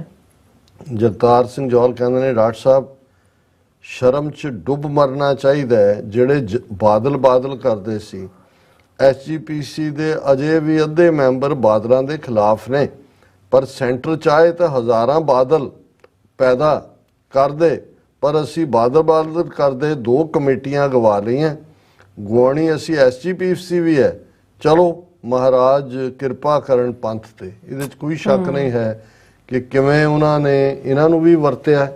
ਤੇ ਬਾਦਲ ਜਨਾਬ ਕਹਿੰਦੇ ਸੀ ਕਿ ਸਾਡਾ ਪਤੀ ਪਤਨੀ ਦਾ ਰਿਸ਼ਤਾ ਹੈ, ਔਰ ਉਹ ਸਾਰੇ ਚੋਂ ਹੌਲੀ ਕਰਕੇ ਜੜਾਂ ਤਾਂ ਲਵਾਈਆਂ RSS ਦੀਆਂ ਬਾਦਲਾਂ ਨੇ, ਇਹਦੇ ਤਾਂ ਕੋਈ ਦੋ ਰਾਵਾਂ ਨਹੀਂ ਨੇ। 1999 ਦੀ 300 ਸਾਲਾ ਖਾਲਸਾ ਸਾਜਨਾ ਦਿਵਸ ਦੀ ਪਰੇਡ ਮੌਕੇ ਵੀ ਨਿਕਰਾਂ ਪਾ ਕੇ RSS ਦੀ ਜਿਹੜੀ ਆ ਉਹ ਪਰੇਡ ਕਰਵਾਈ, ਪੰਜਾਬ ਦੇ ਪਿੰਡਾਂ 'ਚ ਇਹਨਾਂ ਨੂੰ ਵਾੜਿਆ।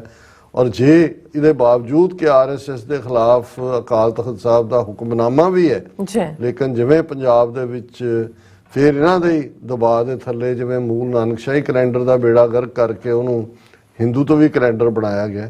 ਲੇਕਿਨ ਅਸੀਂ ਸਮਝਦੇ ਹਾਂ ਵੀ ਜਦੋਂ ਹਰਿਆਣਾ ਕਮੇਟੀ ਔਰ ਦੂਸਰਾ ਇਹਦਾ ਅਸੀਂ ਖੁੱਲ੍ਹ ਕੇ ਵਿਰੋਧ ਕੀਤਾ ਸੀ ਕਿ ਨਹੀਂ ਭਾਈ ਜੋ ਵੀ ਹੈ ਮਾੜੀ ਚੰਗੀ ਸ਼੍ਰੋਮਣੀ ਕਮੇਟੀ ਇਹ ਇੱਕ ਸੰਸਥਾ ਜਿਹੜੀ ਲਾਫੁਲੀ ਅੰਗਰੇਜ਼ਾਂ ਦੇ ਵੇਲੇ ਆਈ ਹੈ, ਭਾਵੇਂ ਇਸ ਦੇ ਉੱਤੇ ਡਿਬੇਟ ਹੋ ਸਕਦੀ ਹੈ ਵੀ ਇਹ ਕਿੰਨਾ ਕੁ ਇਸ ਵਿਚਲਾ ਚੋਣ ਦਾ ਜਿਹੜਾ ਤਰੀਕਾ ਹੈ ਉਹ ਕਿੰਨਾ ਕੁ ਗੁਰਮਤਿ ਪਰੰਪਰਾ ਮੁਤਾਬਕ ਹੈ, ਪਰ ਇਹਨਾਂ ਦੇ ਹੱਥਾਂ ਦੇ ਖਿਡੌਣੇ ਨਹੀਂ ਬਣਨਾ ਚਾਹੀਦਾ ਜਿਹੜੇ ਬਣੇ।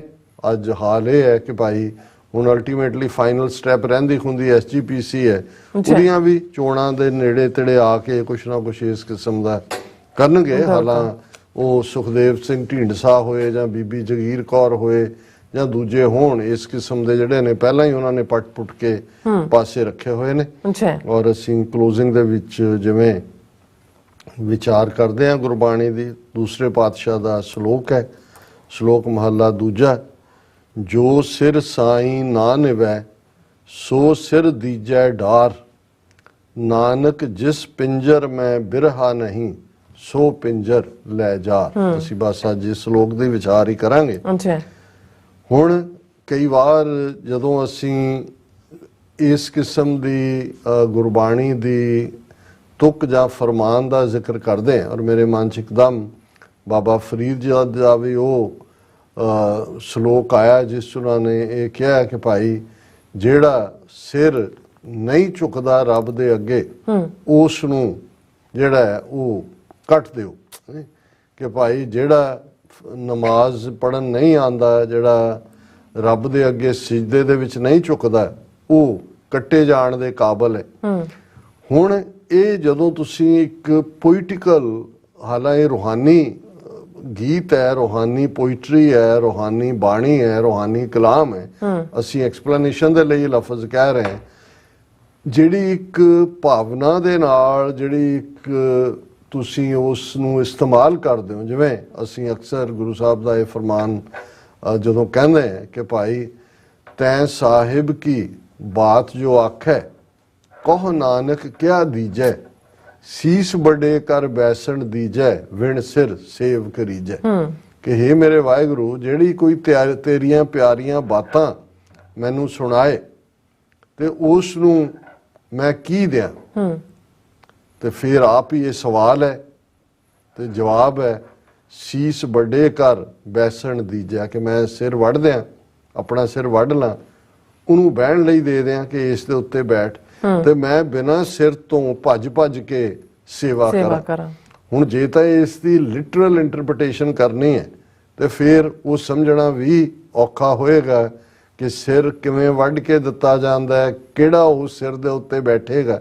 ਪਰ ਇਹ ਭਾਵਨਾ ਹੈ, ਔਰ ਇਹੀ ਜਿਵੇਂ ਮੈਂ ਬਾਬਾ ਫਰੀਦ ਜੀ ਦਾ ਕਿਹਾ ਕਿ ਉੱਠ ਫਰੀਦਾ ਉਜੂ ਸਾਜ਼ ਸੁਬਹ ਨਮਾਜ਼ ਗੁਜ਼ਾਰ, ਜੋ ਸਿਰ ਸਾਈ ਨਾ ਨਵੇ ਸੋ ਸਿਰ ਕੱਪ ਉਤਾਰ। ਫਰੀਦ ਕਹਿੰਦੇ ਨੇ ਕਿ ਉੱਠ ਫਰੀਦਾ, ਉਜੂ ਸਾ, ਉਜ਼ੂ ਕੀਤਾ ਜਾਂਦਾ ਹੈ, ਉਸ ਨੂੰ ਵੁਜ਼ੂ ਵੀ ਕਹਿੰਦੇ ਨੇ। ਔਰ ਇਹ ਨਮਾਜ਼ ਤੋਂ ਪਹਿਲਾਂ ਜ਼ਰੂਰੀ ਹੁੰਦਾ ਹੈ। ਨਮਾਜ਼ ਤੋਂ ਇਸ਼ਨਾਨ ਜ਼ਰੂਰੀ ਨਹੀਂ ਹੈ, ਕਿਉਂਕਿ ਇਹ ਉਸ ਮੁਲਕ ਦੀਆਂ ਆਪਣੀਆਂ ਲੋੜਾਂ, ਪਾਣੀ ਦੀ ਘਾਟ ਜਾਂ ਦੂਜੇ ਤੀਜੇ ਉਹਦੀ ਵਜ੍ਹਾ ਹੋਏਗੀ। ਲੇਕਿਨ ਹੱਥ ਪੈਰ ਅਰਕਾਂ ਤੱਕ ਪੂਰੀ ਸਫਾਈ ਕਰਕੇ, ਤਾਂ ਕਿ ਤੁਸੀਂ ਉਹ ਵੁਜ਼ੂ ਦੇ ਵਿੱਚ ਬੈਠਦੇ ਹੋ। ਉੱਠ ਫਰੀਦਾ ਵੁਜ਼ੂ ਸਾਜ਼, ਸੁਬਹ ਨਮਾਜ਼ ਗੁਜ਼ਾਰ, ਕਿ ਸਵੇਰ ਦਾ ਵੇਲਾ ਹੋ ਗਿਆ, ਫਜਰ ਦੀ ਨਮਾਜ਼ ਦਾ ਟਾਈਮ ਹੈ। ਉੱਠ ਵੁਜ਼ੂ ਕਰ ਔਰ ਨਮਾਜ਼ ਕਰ। ਜੋ ਸਿਰ ਸਾਈਂ ਨਾ ਨਵੇ ਸੋ ਸਿਰ ਕੱਪ ਉਤਾਰ, ਕਿ ਜਿਹੜਾ, ਕਿਉਂਕਿ ਜਦੋਂ ਨਮਾਜ਼ ਪੜ੍ਹੀ ਜਾਂਦੀ ਹੈ ਤੇ ਸਿਜਦਾ ਹੁੰਦਾ ਹੈ ਰੱਬ ਦੇ ਅੱਗੇ, ਕਿ ਵੀ ਜਿਹੜਾ ਸਿਰ ਸਿਜਦੇ ਦੇ ਵਿੱਚ ਨਹੀਂ ਝੁਕਦਾ, ਮਤਲਬ ਇਹ ਵੀ ਜਿਹੜਾ ਨਮਾਜ਼ੀ ਨਹੀਂ ਹੈ ਉਹ ਸਿਰ ਵੱਢਣ ਦੇ ਕਾਬਲ ਹੈ। ਹੁਣ ਇਹਨੂੰ ਜੇ ਤਾਂ ਅਜੋਕੇ ਜਿਹੜੇ ਐਕਸਟ੍ਰੀਮ ਕੱਟੜਪੰਥੀਆਂ ਦੀ ਜ਼ਬਾਨ ਚ ਕਹੋਗੇ, ਉਹ ਤਾਂ ਵਾਕਿਆ ਹੀ ਉਹਨਾਂ ਦਾ ਜੇ ਮੁਲਕ ਬਣ ਜਾਏ ਤੇ ਉਹ ਤਾਂ ਇਵੇਂ ਹੀ ਕਰਨਗੇ ਕਿ ਵੀ ਜਿਹੜਾ ਨਹੀਂ, ਉਹਨਾਂ ਨੂੰ ਕਹਿਣਗੇ ਕਿ ਵੀ ਫਤਵਾ ਦਿੱਤਾ ਹੈ ਕਿ ਜੀ ਵਾਜਬੁਲ ਕਤਲ। ਲੇਕਿਨ ਇਹ ਭਾਵਨਾ ਹੈ ਜਿਸ ਦੇ ਵਿੱਚ ਤੁਸੀਂ ਇਹ ਹੈ ਕਿ ਜਿਹੜਾ ਰੱਬ ਦਾ ਬੰਦਾ ਹੈ, ਕਿਉਂਕਿ ਬਾਬਾ ਫਰੀਦ ਪ੍ਰੈਕਟਿਸਿੰਗ ਮੁਸਲਮਾਨ ਨੇ, ਮੁਸਲਮਾਨ ਦੇ ਲਈ ਜਿਹੜੇ ਪਿਲਰ ਨੇ ਇਸਲਾਮ ਦੇ 5, ਉਹਨਾਂ ਦੇ ਵਿੱਚ ਨਮਾਜ਼ ਇੱਕ ਹਿੱਸਾ ਹੈ ਕਿ 5 ਵੇਲੇ ਦੀ ਨਮਾਜ਼ ਪੜ੍ਹਨੀ ਹੈ। ਉਹ ਆਪਣੇ ਆਪ ਨੂੰ ਰਿਮਾਈਂਡਰ ਦੇ ਰਹੇ ਨੇ ਕਿ ਇਹ ਫਰੀਦ ਤੂੰ ਮੁਸਲਮਾਨ ਹੈ। ਇਸ ਲਈ ਸਵੇਰ ਦਾ ਵੇੜਾ ਇਹ ਨਹੀਂ ਹੈ ਵੀ ਤੈਨੂੰ ਨੀਂਦ ਪਿਆਰੀ ਲੱਗੇ ਔਰ ਤੂੰ ਫਜਰ ਦੀ ਨਮਾਜ਼ ਨਾ ਪੜ੍ਹੇ, ਤੂੰ ਸਿਜਦੇ ਦੇ ਵਿੱਚ ਨਾ ਝੁਕ ਰਿਹਾ ਹੋਏ, ਤੂੰ ਵੈਸੇ ਪੁੱਠਾ ਪਿਆ ਸੁੱਤਾ ਹੋਏ। ਉੱਠ ਫਰੀਦਾ ਉਜ਼ੂ ਸਾ, ਸੁਬਹ ਨਮਾਜ਼ ਗੁਜ਼ਾਰ, ਜੋ ਸਿਰ ਸਾਈਂ ਨਾ ਨਵੇ ਸੋ ਸਿਰ ਕੱਪ ਉਤਾਰ। ਇਹ ਦੂਸਰੇ ਪਾਤਸ਼ਾਹ ਦਾ ਸ਼ਲੋਕ ਹੈ।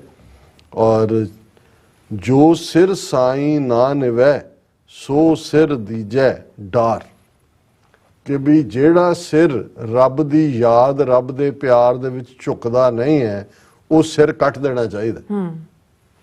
ਜੋ ਸਿਰ ਸਾਈਂ ਨਾ ਨਿਵੈ ਸੋ ਸਿਰ ਦੀਜੈ ਡਾਰ, ਨਾਨਕ ਜਿਸ ਪਿੰਜਰ ਮੈਂ ਬਿਰਹਾ ਨਹੀਂ ਸੋ ਪਿੰਜਰ ਲੈ ਜਾ। ਸਿਰ ਵੀ ਕੱਟਣ ਦੀ ਗੱਲ ਹੈ।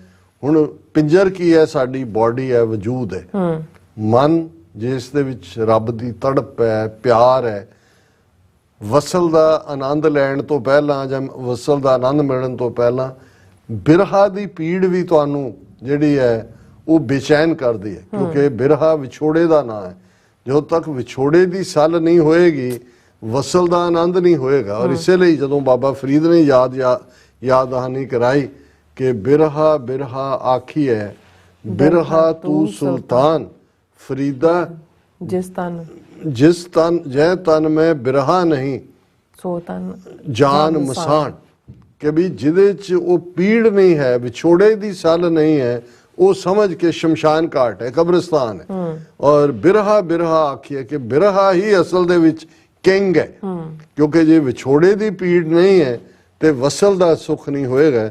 ਤੇ ਗੁਰੂ ਅੰਗਦ ਸਾਹਿਬ ਨੇ ਫਰਮਾਇਆ, ਜੋ ਸਿਰ ਸਾਈਂ ਨਾ ਨਿਵੈ ਸੋ ਸਿਰ ਦੀਜੈ ਡਾਰ, ਨਾਨਕ ਜਿਸ ਪਿੰਜਰ ਮੈਂ ਬਿਰਹਾ ਨਹੀਂ, ਕਿ ਜਿਸ ਵਜੂਦ ਦੇ ਵਿੱਚ, ਜਿਸ ਬਾਡੀ ਦੇ ਵਿੱਚ ਉਹ ਵਿਛੋੜੇ ਦਾ ਸੱਲ ਨਹੀਂ ਹੈ, ਸੋ ਪਿੰਜਰ ਲੈ ਜਾਰ, ਉਹ ਫੂਕੇ ਜਾਣ ਦੇ ਕਾਬਲ ਹੈ। ਇਹ ਅੱਜ ਦਾ ਵਿਚਾਰ ਹੈ ਜੀ। ਡਾਕਟਰ ਸਾਹਿਬ ਤੁਹਾਡਾ ਬਹੁਤ ਬਹੁਤ ਸ਼ੁਕਰੀਆ। ਸੋ ਇਸ ਤਰ੍ਹਾਂ ਆਪਣੇ ਵਿਊਅਰਸ ਕੋਲ ਨੇ ਇਜਾਜ਼ਤ। ਵਿਊਅਰਸ, ਸਾਡੇ ਪ੍ਰੋਗਰਾਮ ਦਾ ਸਮਾਂ ਇੱਥੇ ਮੁੱਕਦਾ।